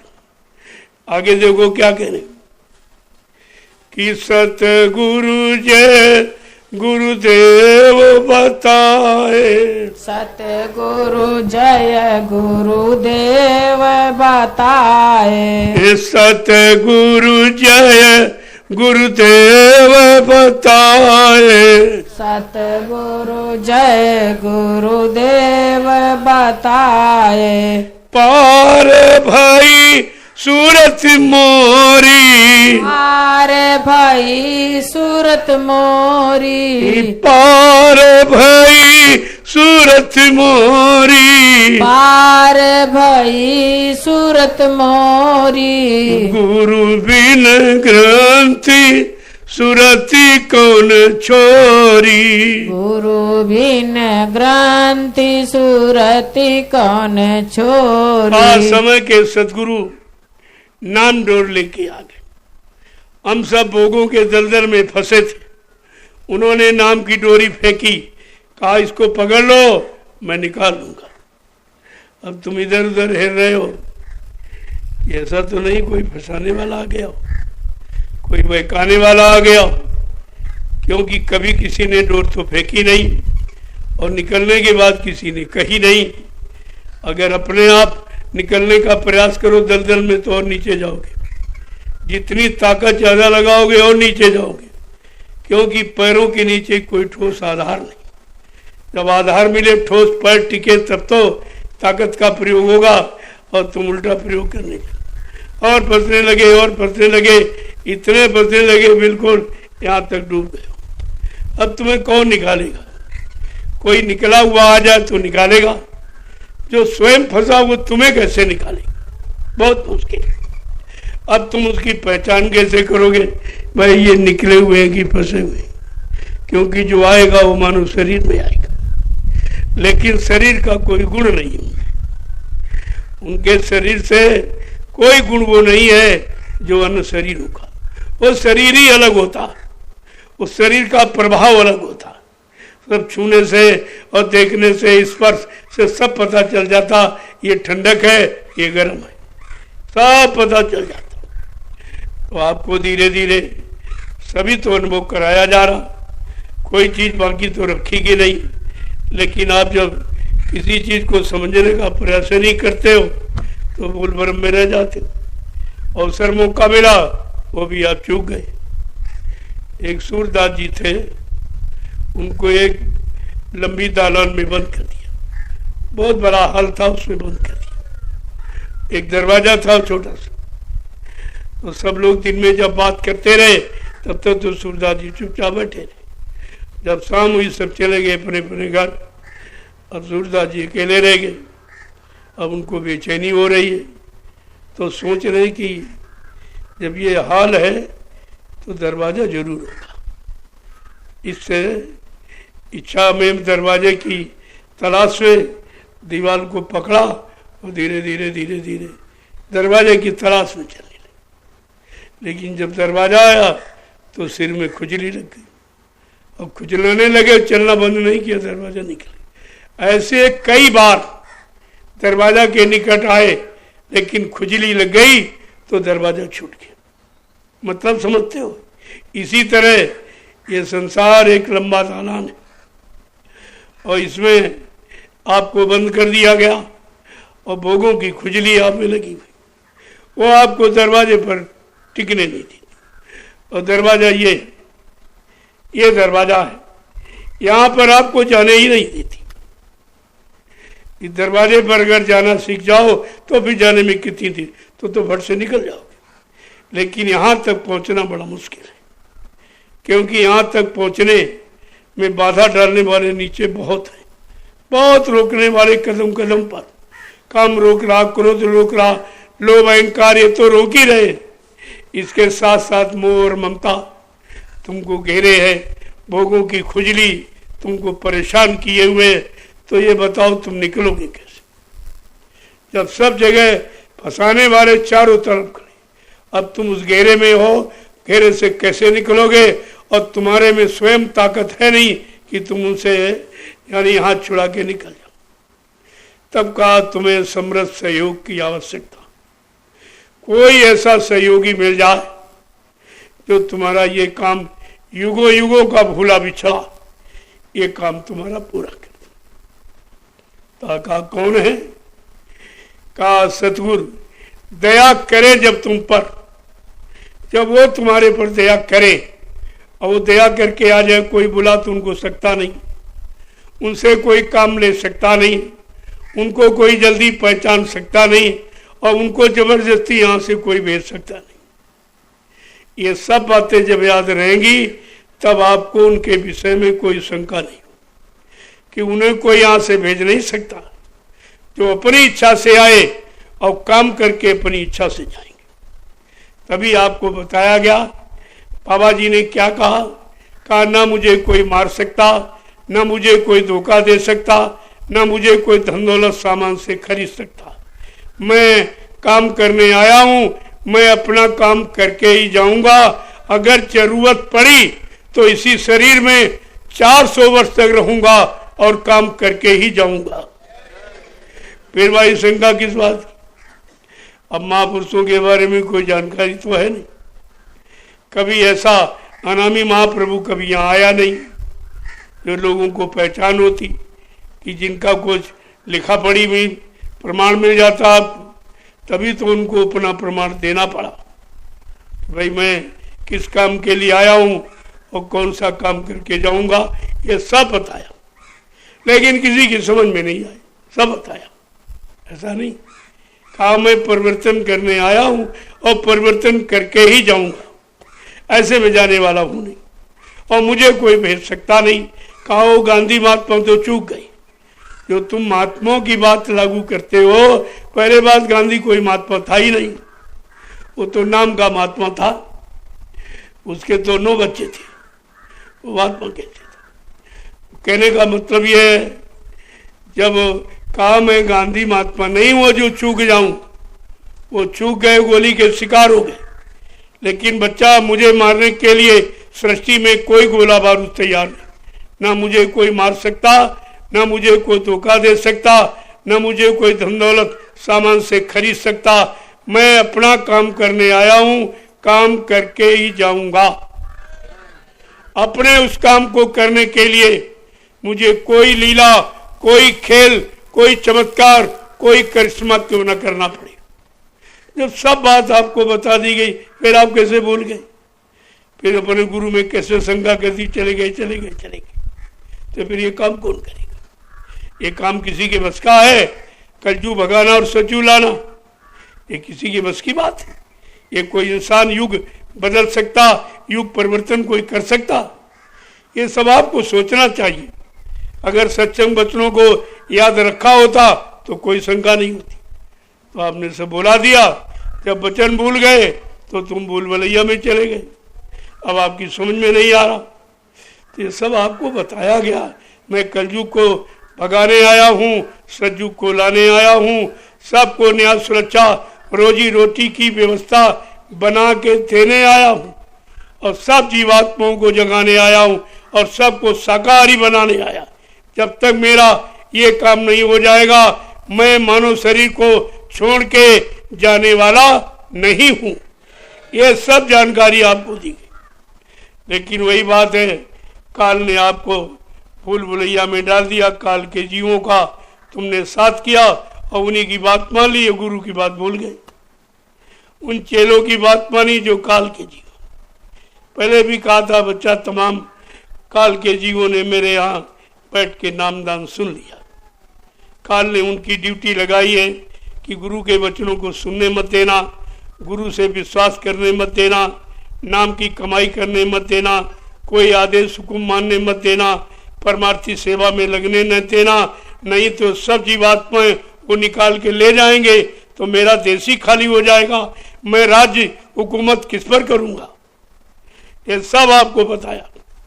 जब नामदान दिया तब भी आपसे कहा कि बच्चा मैं अजर अमर देश से आया, यानी मैं मरने वाले देश से नहीं आया हूं जो मर के जाऊंगा। मैं अजर अमर देश से स्वतः आया हूं, किसी ने भेजा नहीं है। कहा मैं अजर अमर देश से आया हूं। जब तक तुम्हारी जीवात्मा को अजर अमर देश नहीं पहुंचा लूंगा मैं चैन से बैठने वाला नहीं। जब तक मेरा एक भी जीव यहाँ रहेगा मैं बराबर मौजूद रहूंगा। जब मेरे जगह सारे जीव चले जाएंगे मैं पीछे से जाऊंगा। तो इन बच्चों को आपने बुला दिया, अब तुम दर दर की ठोकरें खा रहे हो। गुरु में शंका की तो शंका तुम्हारे विनाश का कारण बन गई। कुछ नहीं आपके पास। जय गुरुदेव, जय गुरुदेव, जय गुरुदेव, जय गुरुदेव, जय गुरुदेव, जय गुरुदेव, जय गुरुदेव। नाम किसका? प्रभु का। जय गुरुदेव। नाम किसका? प्रभु का। जय गुरुदेव। नाम किसका? प्रभु का। प्रभु का प्यारा नाम। जय गुरुदेव। अब आप लोग खड़े हो जाओ, खड़े हो जाओ आप लोग। देखो पहले इशारा समझ लो। खड़े होने का मतलब है अब अच्छे नेक भले ईमानदार और चरित्रवान बनने के लिए खड़े हो जाओ। अब देश को इसकी जरूरत है। सतयुग ऐसे बुरे लोगों से नहीं आएगा। जब तक इनका सफाया नहीं होगा सतयुग गंदगी में नहीं आएगा। इसलिए उनके सफाया के लिए ये चार्ज कुदरत को दे दिया गया, वो अपने अनुसार करेगी। एक कोई महामारी आ गई सब सिमट जाएगा, ये बचेगा कुछ नहीं, सब सिमट जाएगा। अब आपको एक परिचय दिया गया। एक छोटी सी बीमारी कोरोना नाम की आई। यदि वो बीमारी नहीं थी, वो कुदरत की नाराजगी थी। बाबा जी ने सन 1980 में आपसे कहा था कि बच्चा अगर तुम शाकाहारी ना हुए और नेक भले अच्छे चरित्रवान और ईमानदार न बन पाए तो कुदरत की तरफ से एक ऐसी बीमारी आएगी जिसका नाम होगा कोरोना। ये 6 नवंबर 1986 में ये सब कोरोना नाम आपको बताएंगे। तो बहुत बाद में आया, महात्मा तो पहले से जानते। तो कहा अगर तुम शाकाहारी नहीं बने तो जरूर आ जाए। करो ना, क्या न करो तो कोरोना जैसी बीमारी नहीं आएगी। अगर करते रहोगे तो जरूर आ जाएगी, रोक नहीं पाओ। कोरोना का तो मतलब यही है, लेकिन आपको न बताया किसी और ना आज तक कोई इसकी दवा बनी। सब झूठा प्रचार हुआ, कोई हवा दवा कुछ नहीं। वो तो दवा तुम्हारे वंश की हानि की थी, जिससे औलाद न पैदा हो। परिवार नियोजन लगा के नसबंदी और गर्भपात करके ये थक गए। और कोई ये तो कुदरत की दी हुई चीज, तुम इस पर कंट्रोल कैसे कर लो? जिन जीवों को आना है वो आएंगे, उन्हें आप रोक नहीं पाओगे। तुम शरीर को नष्ट कर सकते हो लेकिन जीवात्मा बार बार जन्म लेगी, वो बार बार आएगी। जिसको एक बार आना था और मतलब यानी 50 वर्ष के लिए, और तुमने बीच में उसको खत्म कर दिया, यानी गर्भ में ही नष्ट कर दिया, अब वो 50 बार जन्म लेगी। कहाँ तुम खत्म कर पाओगे, कहाँ तुम कम कर पाओगे। कुदरत का चार्ज अपने हाथ में मत लो। भगवान बनने की कोशिश मत करो, भक्त बनने की कोशिश करो, तो फिर तुम्हें कुछ लाभ मिल सकता है। लेकिन यहाँ से भगवान के ऊपर निकल के ये करेंगे वो करेंगे वो करेंगे, ये जितना उपचार तुम्हारे साथ किया जा रहा, ये सब बच्चे पैदा ना हो। ये क्या है जो तुमको पोलियो पिलाया जा रहा है, क्या है? जिनको पोलियो पिलाया गया उन बच्चों के बच्चे नहीं होंगे, उनके बच्चे ही पैदा नहीं होंगे। इसीलिए मुसलमान पोलियो का प्रयोग नहीं करता। इसमें आपके वैक्सीन का, टीके का कोई प्रयोग नहीं करता। उसे मालूम है, क्योंकि उसको अपनी संख्या बढ़ानी, जनरेशन उसको बढ़ाना है। हिंदुओं से ऊपर जनरेशन हो जाएगी, उसी दिन हिंदुस्तान में मुसलमानों का फिर राज्य हो जाए। और तुम्हारे साथ ये अन्याय किया जा रहा, इसको कोई खोलता बताता नहीं है। ये सब ये इसलिए हो रहा, इसलिए इससे बचो, इससे दूर रहो। ये सब तुम्हारे लिए घातक। जब बच्चे नहीं होंगे तो शरीर का मतलब ही कुछ नहीं रहा। वो तो शरीर तुम इसीलिए बना के बैठे हो, बच्चे होंगे बच्चे होंगे बच्चे। और जब बच्चे नहीं होते तो कहते अरे मैंने इसको नहीं रखे, अब कहाँ सुंदरता चली। तुम तो देख के लाए थे, गोरा रंग है, अच्छा है, पढ़ी लिखी है, बहुत होशियार है, सब काम कर लेती है, बस एक काम बच्चे नहीं वे करे नहीं, छोड़ देंगे दूसरी करेंगे। फिर तुम्हारा देखना कहाँ चला गया? अब वो सुंदरता और वो लगाव और प्रेम और पहचान सब कहाँ चली गई? तुम्हारी पहचान केवल गंदगी से हो, किसी से नहीं। अगर बच्चा पैदा नहीं करती है तो कहते नहीं, इसको हमारे घर में जगह नहीं। तुमको रोटी इसीलिए मिल रही है जो तुम बच्चे पैदा करो। अगर ये काम बंद कर दो तुम्हें रोटी कपड़ा कोई नहीं देगा। देखो नहीं, जिन बेचारों को बच्चे नहीं उसको निकाल देते घर से। बहुत हमारे यहाँ हजारों लोग आए, यही कह रहे कि कह रहा नहीं हम तुमको रखेंगे नहीं, तो बच्चे नहीं तो हम तुमको करके क्या करें? इससे तो जानवर बढ़िया है, कम से कम दूध तो देगा, तुम्हें कौन रखेगा? अब आप समझ लो कि तुम्हारे से लगाव नहीं है, तुम्हारे गंदगी से लगाव है। अगर बच्चे नहीं पैदा करोगी तो तुम्हें कोई नहीं रखेगा, कोई प्रेम नहीं करेगा तुम्हारे। अब समझ लो तुम्हारा प्रेम कहाँ है, कहाँ तुम्हारा प्रेम टिका हुआ? अभी तक नहीं समझ पाए और उसी में रात दिन फंसते चले जा रहे हो। समझ में आपके आता नहीं कुछ।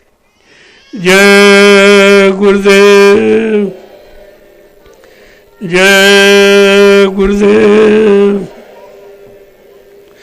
तो धीरे से जब महात्माओं के इशारों को समझ लोगे तो गंदगी से बच जाओ। गंदगी का अनुभव कराया गया। आप कपड़ा पहनते हो, न नाक ढकते हो, न आँख, न रंग, न रूप, कुछ नहीं ढकते। वो गंदगी को क्यों ढके रखते? गंदगी से परहेज रखा जाता। वही गंदगी है, इसको ढक लो, बंद करो, बंद करो। इसीलिए उसी पर पर्दा है, बाकी शरीर में कहीं पर्दा नहीं। आपको समझ लेना चाहिए आखिरकार ये पर्दा क्यों है। कोई बात तो जरूर है, तो गंदगी पर हमेशा पर्दा ही डाल दिया जाता। गंदी कोई बात होती तो छिपाई जाती, उसको कहना मत, नहीं ये गलत प्रचार हो जाएगा और फिर समाज में लोग गंदगी को अपनाने लगेंगे।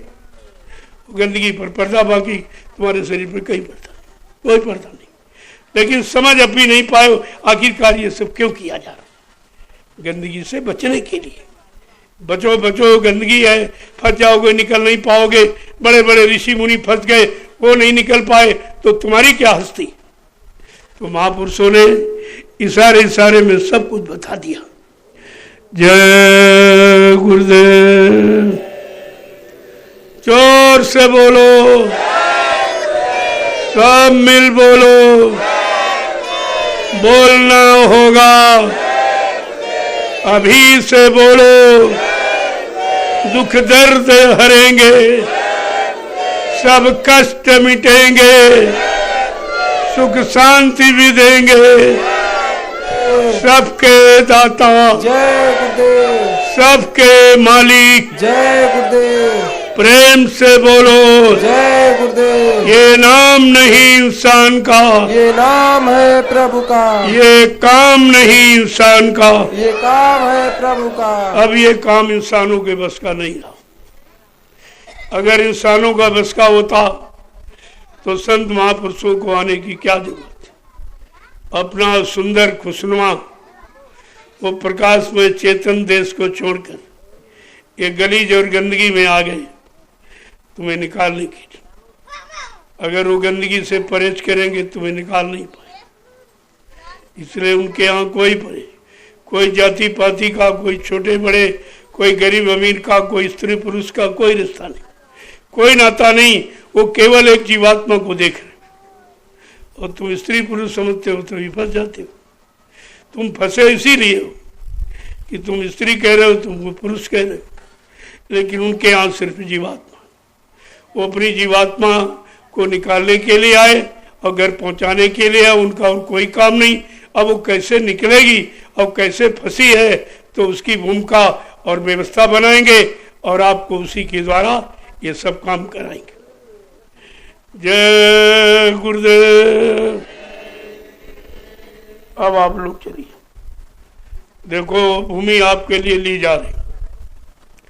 जो प्रेमी सेवा करना चाहते, देना चाहते कि हमारा भी कुछ लग जाए, क्योंकि भूमि तो कोई चुरा नहीं, कोई उठा नहीं सकता, कोई चुरा नहीं सकता। ये जब तक रहेगी तब तक आपकी सेवा का लाभ मिलता रहेगा। बाकी सेवाएं तो इधर उधर खर्च हो जाती, लेकिन जमीन कभी खर्च नहीं होती। उस पर आप जितना चाहो उतना पैदा कर लो, लेकिन वो खर्च नहीं करती। इसलिए ऐसे सेवा के लिए सलाह दी जा रही जिससे आपका लाभ हो और आपके बाद जितने लोग आएंगे उनको लाभ मिले। इसको कहते परमार्थी लाभ। तो ये सूचना सब जगह भेज दो। जो नौकरी करते बच्चे वो मतलब यानी अपनी 1 महीने की तनख्वाह, पेंशन वाले, नौकरी वाले, ऐसे दशांश गुरु का होता है। तुम्हारी कमाई में 10वां गुरु का, क्योंकि आपने उनसे नामदान लिया तो नाम का तो कर्जा आप पर चढ़ा हुआ है और नाम की कीमत कोई अदा नहीं कर सकता। इसलिए आपकी कमाई में 10वां अंश रखा। अगर 10वां अंश निकालते रहोगे, यानी 100 रुपये अगर पैदा किए तो 90 तुम्हारे और 10 उनके। कितनी छोटी सेवा। अगर वो 10 निकालते रहोगे तो कोई बीमारी, कोई परेशानी, कोई दुर्घटना, किसी तरह का कोई नुकसान और हानि आपकी नहीं होगी। तो कम से कम अपना न दो, लेकिन जो दशांश गुरु का वही लौटा दो, उसी से सेवा कर लो। अपने 90 बचा के रखो, वो आपको नहीं देने, वो नहीं आपसे कहा जा रहा, लेकिन दशांश जो गुरु का वो जोड़ दी, क्योंकि वो तुम हजम नहीं कर पाओगे, फिर कोई बीमारी बन के निकल जाएगी। कहो लखों ले जाए, कहो जान भी चली जाए, तो बात को समझा करो। और उस दशांश से कितना बड़ा काम हो रहा। ये जमीनें ली जा रही और इस पर यानी करोड़ों लोग आते जाते रहेंगे, इसी पर बैठ के भजन करेंगे और इसी पर सत्संग सुनेंगे और इसी पर सेवा करेंगे। वो लाभ आपके खाते में आएगा। ये लाभ कोई दिला नहीं सकता, जमीन का ये लाभ। इसलिए भूमि सेवा सबसे बड़ी सेवा। तो जो प्रेमी करना चाहते हो कर सकते, काम तो हो रहा, लेकिन आपको क्या मिलेगा। आप भी कुछ चाहते हो तो अपनी गाड़ी कमाई का कुछ न कुछ निकालते हो। जैसे लोगों ने कहा कि हमारे पास कुछ नहीं है और हम क्या देंगे, हम तो रोज कमाते रोज खाते। तो हमने कहा कि जो रोज रोटी बनाते हो, हाँ, जो रोटी बनाने में जो आटा गूंथते हो उसमें 1 चुटकी आटा ऐसे निकालो, मिट्टी के हांडी में डाल दो। 1 चुटकी तो तुम फैला ही देते हो रोज, और थोड़ी सी 1 चम्मच ली, थोड़ी सी दाल डाल दी, थोड़ा सा तेल डाल दिया, तो महीने में 1 चुटकी का मतलब 2.25 किलो। 1 चुटकी से 30 दिन में 2.25 किलो। और मैंने तो 2 ही किलो कहा। बड़े बड़े कार्यक्रमों में जो राष्ट्रीय कार्यक्रम, उसमें 2 किलो गेहूं और 5 किलो चावल, ये आपको करना। और 25 रुपये प्रति आदमी अगर देने लगे तो सब काम भी छोटी सी सेवा में। अरे 25 रुपये तो पान बीड़ी तंबाकू में थूक देते हो, और उसी से अगर तुम्हारा परमार्थी काम बन जाए तो इससे सरल और अच्छी सेवा क्या है। तो यहाँ कुछ आगा मांगा नहीं जाता। ये तुम्हारी आदत सेवा और श्रद्धा की बनाई जाती। जब किसी के झोली में ऐसे कर दोगे तो कोई तुम्हारी झोली में ऐसे कर देगा। वो कम होने वाली चीज नहीं है, बढ़ने वाली ये बरकत है। अब बरकत कैसे जोड़ी जाए, कैसे आपको बरकत मिले? तो कुछ निकालो और ज्यादा ले लो। यहां लिया नहीं जाता, दिया जाता, लेकिन देने का तरीका जब तुम कुछ करोगे तभी तो मिलेगा, और बिना किए दे दिया जाए तो आप रख नहीं पाओगे। वो तो आप इधर उधर खर्च कर दो फालतू, वो करते ही हो। कमाना तो सभी जानते, खर्च करना किसी किसी को मालूम है। ये सब नहीं कर पाते। जो भी खर्च करो परमात्मा करो। ये खाने पीने में तो ये कभी जवान इनकार करेगी नहीं, चाहे जितना इसको खिला दो ये कभी ना नहीं करेगी, और इससे कुछ होने वाला है नहीं। जितना तुमने चटपटा खाया उतना मन चटपटा हो गया। तुमने जब तड़का लगाया तो मन भड़का, वो बढ़ गया, विषयों में चला गया। तो आपने अच्छा अच्छा जो खाया उससे सब बुरे ही काम किए, कोई अच्छा काम आपने नहीं किया। अब जरा सादा खा के देखो और बाकी धन परमात्मा सेवा में लगा दो, ताकि तुम्हारा लाभ हो जाए। जिनका है धन उनको भी लाभ मिले। मान लीजिए आपको पेंशन परिवार के किसी सदस्य की मिलती है, तो तुम्हारी तो है नहीं, तो वो पेंशन परमात्मा में लगा दो तो उसकी आत्मा को भी शांति मिले। ये खाने चाटने से उसकी आत्मा को शांति नहीं, कष्ट मिल रहा कि हमारी संपत्ति का दुरुपयोग कर रहा, लेकिन तुम्हारी समझ में नहीं आ रहा। इतना बताया समझाया जाए। जय गुरुदेव। और ये सब निकाल दिया गया, यूट्यूब से सब भेज दिया गया, सबको जानकारी मिल गई कि सेवा ली नहीं जा रही, बल्कि सेवा का अर्थ बताया जा रहा, सेवा का लाभ बताया जा रहा। यहाँ लिया हमको तो कुछ चाहिए नहीं। मैंने कभी नहीं कहा आपसे कि 1 रुपया दे दी, मैं क्या करूँगा? जो आप देते हो अपनी श्रद्धा सेवा भाव में, वो भी मैं तुम्हारे ऊपर लगा दूँ। तुम्हारे ऊपर लगा रहा हूँ, तुम्हारे लिए लगा रहा हूँ। तो ये जमीन आपकी बड़ी बारी कितनी जल्दी ये काम हुआ, जबकि संगत भी कम, अभी इधर उधर भटक रही, संगत भी कम है, और मैंने मांगा भी नहीं। स्वेच्छा से जो दे रहे हैं उसी से आपका कितना बड़ा काम कि 6 आश्रमों का निर्माण हो गया। इन वर्षों में 6 आश्रमों का निर्माण कर दिया। एक मथुरा का तुमने खराब किया है, उसके बदले 6 बनवा दिए। 6 आश्रमों का निर्माण प्रेमियों के लिए, तुमको रहने के लिए, कि आगे आपत्ति मुसीबत आएगी आप कहाँ भक्के जाओगे। घरों में तो शांति, शहरे कस्बों में तो शांति नहीं मिलेगी, वहाँ तो तबाही मचने वाली। जब आप भगोगे कहाँ जाओगे? उसके लिए ये सब आश्रय यानी आश्रम आपके श्रम से और परिश्रम से इनका निर्माण कर दिया गया। ये मेरा नहीं, सब आपका। मेरे नाम तो 1 इंच जमीन भी नहीं, मैं ये काम करता नहीं। मैं इसमें फंसने वाला काम नहीं करता, तुम्ही को फंसाता हूँ। मैं इसमें फंसने वाला काम नहीं करता। तुमको इच्छा है कि हमारे नाम हो, हमारे नाम, तो कर लो, नाम करके देख लो, इससे क्या आपको मिलता है। फंस जाओगे तो निकल नहीं पाओगे फिर। तो इसलिए कोई फंसने की दृष्टि से मत करो, सेवा भाव से करो तो आपका अच्छा रहेगा, काम भी बन जाएगा, लेकिन फंसने के दृष्टिकोण से। जय गुरुदेव। देखो ये प्रेमी सेवा दे रहा है, इसको नोट कर लो। जो ये भूमि ली जा रही है उसके लिए रजिस्टर रखा करो, परसों से बता रहा हूँ। ठीक है, चलो भाई इसको लिखिए फॉर्म, तुमको रोज बताया जाए। एक छोटी सी सेवा नहीं कर सकते लिखने वाली, तो क्या करोगे तुम आगे? आगे तुमसे संगत क्या उम्मीद करेगी? चलो इनके नाम, पता, मोबाइल नंबर लिखिए।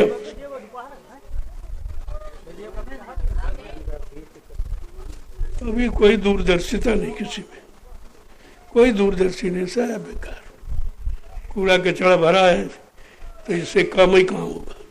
बिना बताए तो कुछ कर ही नहीं पाते। सब बताओ और रोज बताओ, और तब भी ये भूल जाते हैं। कब करोगे तुम? और कहते हो बड़ी देर सज्जू नहीं आ रहा, सज्जू के लायक हो भी कि आ ही जाए, आ जाए तो क्या पहचान लोगे? सज्जू की कदर करने के लायक तो बनो। तुम्हारे कलयुग भरा हुआ है और सज्जू देखना चाहते हो, ऐसे नहीं आएगा।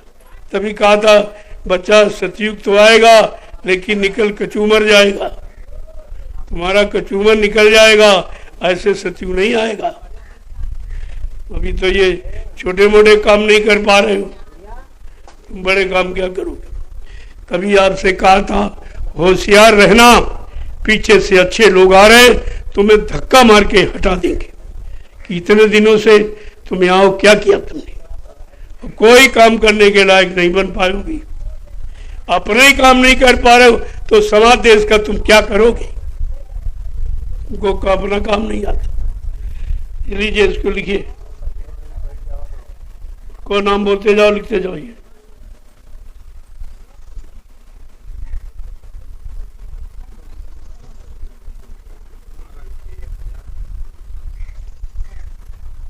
और कल से वहां सेवा का काम शुरू हो जाएगा। ये नहीं तुमको दे दूं फालतू खर्चा इधर उधर। कितनी मेहनत से पेट काट के अपने बच्चों को नहीं देते, यहाँ लाते, उसका दर्द तो हमें तुम्हें थोड़ी है। तो हम तो उसको सही तरीके से सही जगह लगाएंगे जहाँ लाभ मिलने वाला। ये फालतू फालतू कोई खर्चा नहीं होता। मैं तो कुछ खर्च करता, मेरे पर एक पाई खर्चा नहीं। मैं कोई फल फ्रूट मेवा खाता नहीं, कोई दूध घी में इस्तेमाल करता नहीं। बस एक रोटी दोपहर, एक शाम, बस 2 रोटी खर्चा है। तो हमें क्या चाहिए? कपड़े आप लोग देते हो तो पहन लेता हूँ, तो कपड़े भी नहीं थे। नहीं मान मेरे पास कोई जेब है, न कोई बक्सा तिजोरी, न कोई बैंक बैलेंस। ये कोई काम नहीं, कोई झगड़े झंझट वाला काम नहीं है। क्योंकि हमारा होता तो मैं सोचता कि चलो बैंक बैलेंस करूं, यानी बक्से में रख लूं। जब ये प्रेमियों का है तो प्रेमियों के ऊपर लगा दूंगा, इन्हीं की सुविधा बना दूंगा। अब अगर गुरु परिवार सब आ जाए पूरा तो कहाँ टिकेगा? अब इतनी जगह आपके पास नहीं है कि 45 करोड़ गुरु परिवार अगर सब आ जाए तो कहाँ बैठेगा? परिवार के बारे में सोचो। अरे भाई आप भी अपने परिवार के बारे में रात दिन सोचते हो और मैं भी अपने परिवार के बारे में सोच रहा हूँ, तो ये कौन सा गलत कर रहा हूँ? मैं अपने लिए तो कुछ कहता नहीं हूँ आपसे कि हमको तो हमारी व्यवस्था कर। कुछ मेरी पहचान झोपड़ी है, मैं झोपड़ी में रहता हूँ। आपके सामने बनी बिल्डिंग तो वहाँ भी बनी, सतगुरु धाम बिल्डिंग तो कानपुर में भी नहीं खड़ी, सब जगह। हरदोई में बनी खड़ी, ये दूसरा आश्रम हरदोई में बनने जा रहा। सब जगह बन जाता, प्रेमी रहते हैं और मैं तुरंत वहाँ से चल देता हूँ, फिर किसी झोपड़ी की तलाश करता हूँ। तो सब तुम आप जानते हो, हमको तो कुछ चाहिए नहीं। आपकी चाहत, आपका भाव और आपकी भक्ति कैसे बनेगी, उसी का ही उपचार है जो आपके साथ किया जाए। तो कर वहाँ झंडा गड़ जाएगा। झंडा अधिकार का प्रतीक होता कि हमारा यहाँ अधिकार हो गया, कुल झंडा वहाँ गड़ेगा। झंडे का पूजन तो कल होगा। बाकी भूमि पूजन के लिए कोई मुहूर्त देख रहा हूँ अच्छा सा, तो लोगों को निमंत्रण सबको दे दिया। नहीं कहे अरे बताया नहीं, चोरी से पूजन हो गया, तो सबको बताया जाएगा। वो समय अभी थोड़ा सा दूर है कि उन्होंने बाहर कुछ कार्यक्रम मैंने दे रखे हैं। भी रक्षाबंधन का कुशीनगर में है और जन्माष्टमी का आपके बिहार में है। और मतलब यानी 15 तारीख का ये लोग मनाते चले आ रहे हैं सितंबर का। मुझे तो नहीं मालूम मैं कहाँ पैदा हुआ हूँ, लेकिन ये जान के पता नहीं कहाँ से तो अपना ये मनाते, ये अपना मनाते वहाँ। तो वो हमारा लक्ष्य केवल सत्संग का, चाहे जन्म दिवस मनाओ चाहे मृत्यु दिवस मनाओ, लेकिन मेरा कार्य केवल सत्संग प्रसारण का। मैं वही काम करता हूँ, मैं दूसरा काम नहीं करता हूँ। तो ये कार्यक्रम हो जाने के बाद निश्चिंत हो जाऊंगा। फिर फुर्सत में उस भूमि पूजन होगा और देश में सब जीवों के कान तक खबर पहुंचा दी जाएगी। उसके पंपलेट पर्चे छप जाएंगे बाकायदे, बड़े मतलब यानी विशाल यानी रीति रिवाज से होगा। एक नए तरीके से भूमि पूजन होगा। ये हरदोई में दूसरा आश्रम, एक पहले बना है, दूसरा ये बन जाओ छोटा सा है। ये दूसरा बड़ा हो जाएगा। और 2 नैमिष में हो गए, एक ज्ञानाश्रम जहाँ आप बैठे हो ये, और एक वो सतगुरु धाम।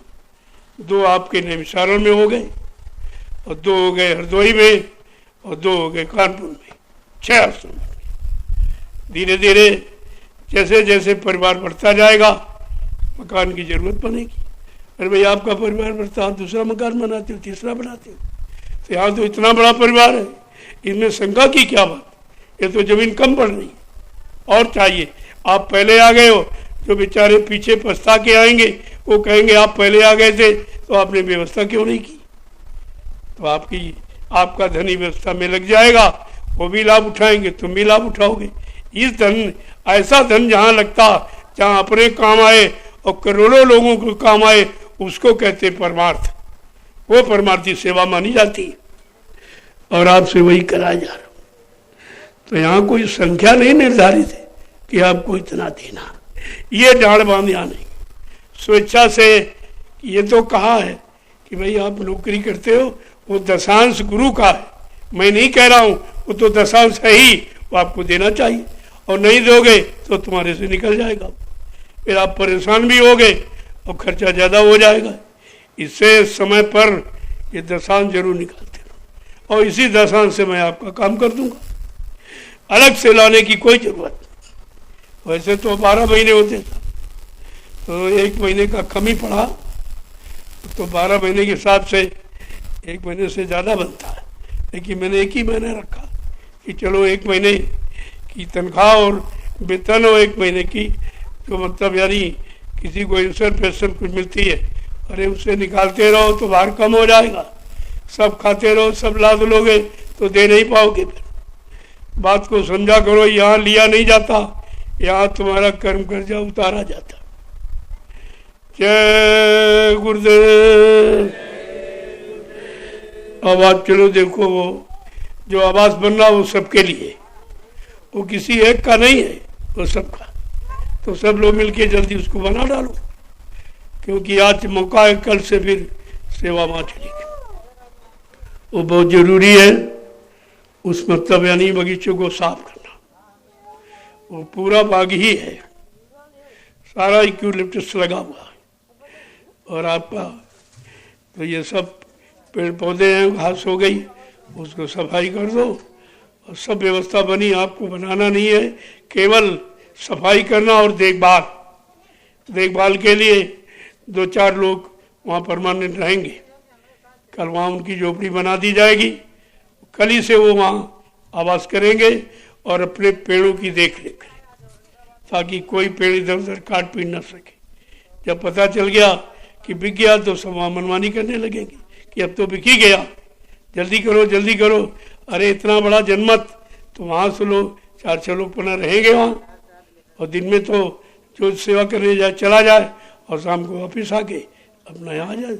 वहाँ जा आश्रम, वहाँ दूरी नहीं 5 किलोमीटर, उस सतगुरु धाम से 5 ही किलोमीटर है, बहुत पास में। और देखो अगर नदी का पुल बन गया तो 2 ही किलोमीटर, फिर आप इस पार से उस पार, उस पार से इस पार। ये देखा जा रहा कि अगर लकड़ी का पुल बन जाए तो बरसात के अतिरिक्त 8 महीने तो काम आएगा ही आपको। तो आपकी सेवा सरल हो जाएगी। रोज जाओ पैदल निकल गए सब, वहाँ सेवा किया और भोजन वहीं पहुँच गया, वहाँ भोजन किया, और रहना चाहो तुम रहो वहाँ व्यवस्था। जैसे यहाँ ये तिरपाल पन्नी तान लेते वहाँ तान दो, लोगों को पता चल जाए ये क्या हो गया, ये अचानक यहाँ कैसे बस्ती हो गई। ये सब काम ऐसे ही आपको करने की लोग ताजुब करें। किसी को मालूम नहीं था कि उस पार भी चले जाएंगे, तो समझते थे यही लेंगे। अरे हमने कहा तुम्हें क्या मालूम, कहाँ लूँगा। जहाँ हमारे प्रेमियों का कर्म कर्जा उतरेगा मैं वहाँ लूँगा, तुम्हारे अनुसार थोड़ी, तुम्हारे अनुसार नहीं करूँगा। तो व्यवस्था सब आपके लिए है। तो आज आप यहाँ सेवा कुछ पूरी कर दो और बाकी कल से वहाँ चलो। जय गुरुदेव। मैं भी चलूँगा, पूरे दिन वहीं रहूँगा, ऐसा नहीं कि तुम्ही को भेजो, मैं भी चलूँगा, वहीं रुकूँगा, वहीं रहूँगा। आप जल्दी से कुटी का निर्माण कर दीजिए, बस वहीं पर रुक जाऊँगा। सामान आपके पास है, सब लगा दो वहाँ जाकर, तब तक कोई रावटी लगा दो और लेट्रिन बाथरूम वहाँ बना दीजिए। हो सकता मैं रात में ठहर जाऊँ, कोई ज़रूरी नहीं है, क्योंकि जब ज़मीन ली है तो रहना भी। हमें कोई डर भय तो है नहीं। मैं यहाँ आया था अकेली, देखा आपने जंगल में आके बैठ गया था, किसी को नहीं मालूम था कि सतगुरु धाम छोड़ के जाएंगे। अब तो बढ़िया सा महल बना दिया, इसी में रहेंगे। हमने कहा नहीं भाई, ये हमारे रहने का स्थान नहीं है, ये तो आप सबकी मसूरी का। लोग कहते थे सेवा ले रहे हैं, कोई स्थान नहीं बना, स्थान नहीं बना, तो बनवा दिया आपका, बन गया, सतगुरु धाम का निर्माण हो गया। और कोई देखा जाएगा तो विशाल, वो तो सब बात की बात है, समयानुकूल काम किया जाएगा, ऐसे नहीं। अब पहले निशाना जमीन का, आपकी सेवा जमीन में लग जाए, जितनी चाहो उतनी जमीन मान ले लो, बहुत जमीन है और सब एकदम लेवल में, वहाँ आपको कुछ करना नहीं है, सब लेवल में। तो जितनी जल्दी सेवा आप लोग जमा कर दो उतनी जल्दी ले ली जाए। तो आपकी सेवा पर निर्भर है भाई। मेरे पास तो कुछ नहीं, मैं तो ऐसा ही हूँ जैसा बैठा हूँ, कुछ नहीं, जो है सब तुम्हारा है और तुम्हारे लिए ही करने में लगा हूँ कि जितनी जल्दी हो जाए। मेरा तो कोई काम है नहीं, काम तो आपका, और धीरे से आप कर लो तो अच्छा रहेगा। भजन आपके बस की बात नहीं, इसीलिए दौड़ाऊंगा आपको, ये दौड़ाता रहूँगा, यहाँ से वहाँ, वहाँ से वहाँ, वहाँ से वहाँ। तो भजन न करो तो ये करो, भाग दौड़ करो तो भजन से ज़्यादा लाभ मिल जाए आपको। ऐसा नहीं, कलयुग में जो है क्रिया साध्य नहीं, कृपा साध्य। कलयुग में क्रिया साध्य नहीं है कि आँख कान बंद करो माला घुमाओ, नहीं, कृपा साध्य। अगर दया हो जाए तो सब काम झटके में हो जाएगा, कुछ करने की आवश्यकता नहीं पड़ेगी, क्योंकि जो आप कर सकते हो वो काम आपसे कराया जा रहा।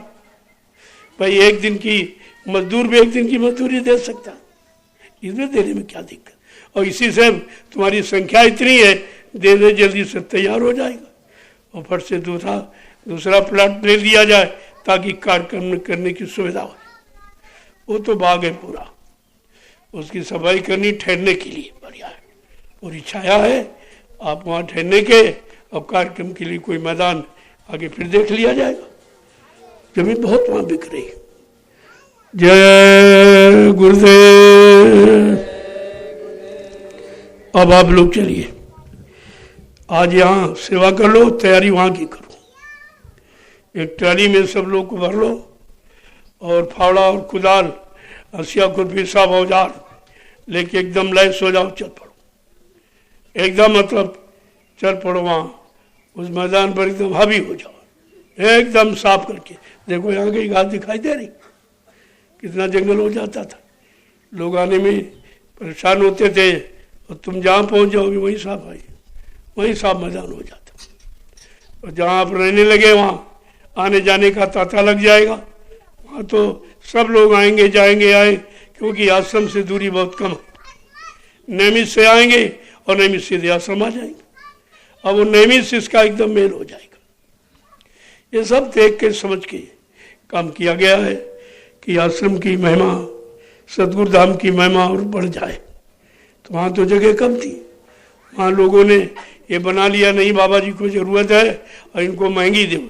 अरे हमने कहा अगर हमने कासन बदल दिया है, पीठ पीछे घूम, तो सब यही रह जाएगा तुम्हारा। और वही किया हमने, उठाया मतलब यानी गाड़ी पकड़ी और फौरन जंगल में आ गए। अब जब रह गए हमने बेच लो, महंगी बेच लो भाई, हम तुम्हारा नुकसान थोड़ी कराएंगे, लेकिन हमारे अलावा कोई लेगा नहीं। वो बालू लेके क्या करेगा, उस बालू में कुछ होता भी नहीं। तुम इतने लोग हो और इतना उसमें खाद डाल रखा गोबर का, तब कुछ थोड़ा बहुत हो रहा, न बालू में कुछ होने वाला नहीं है।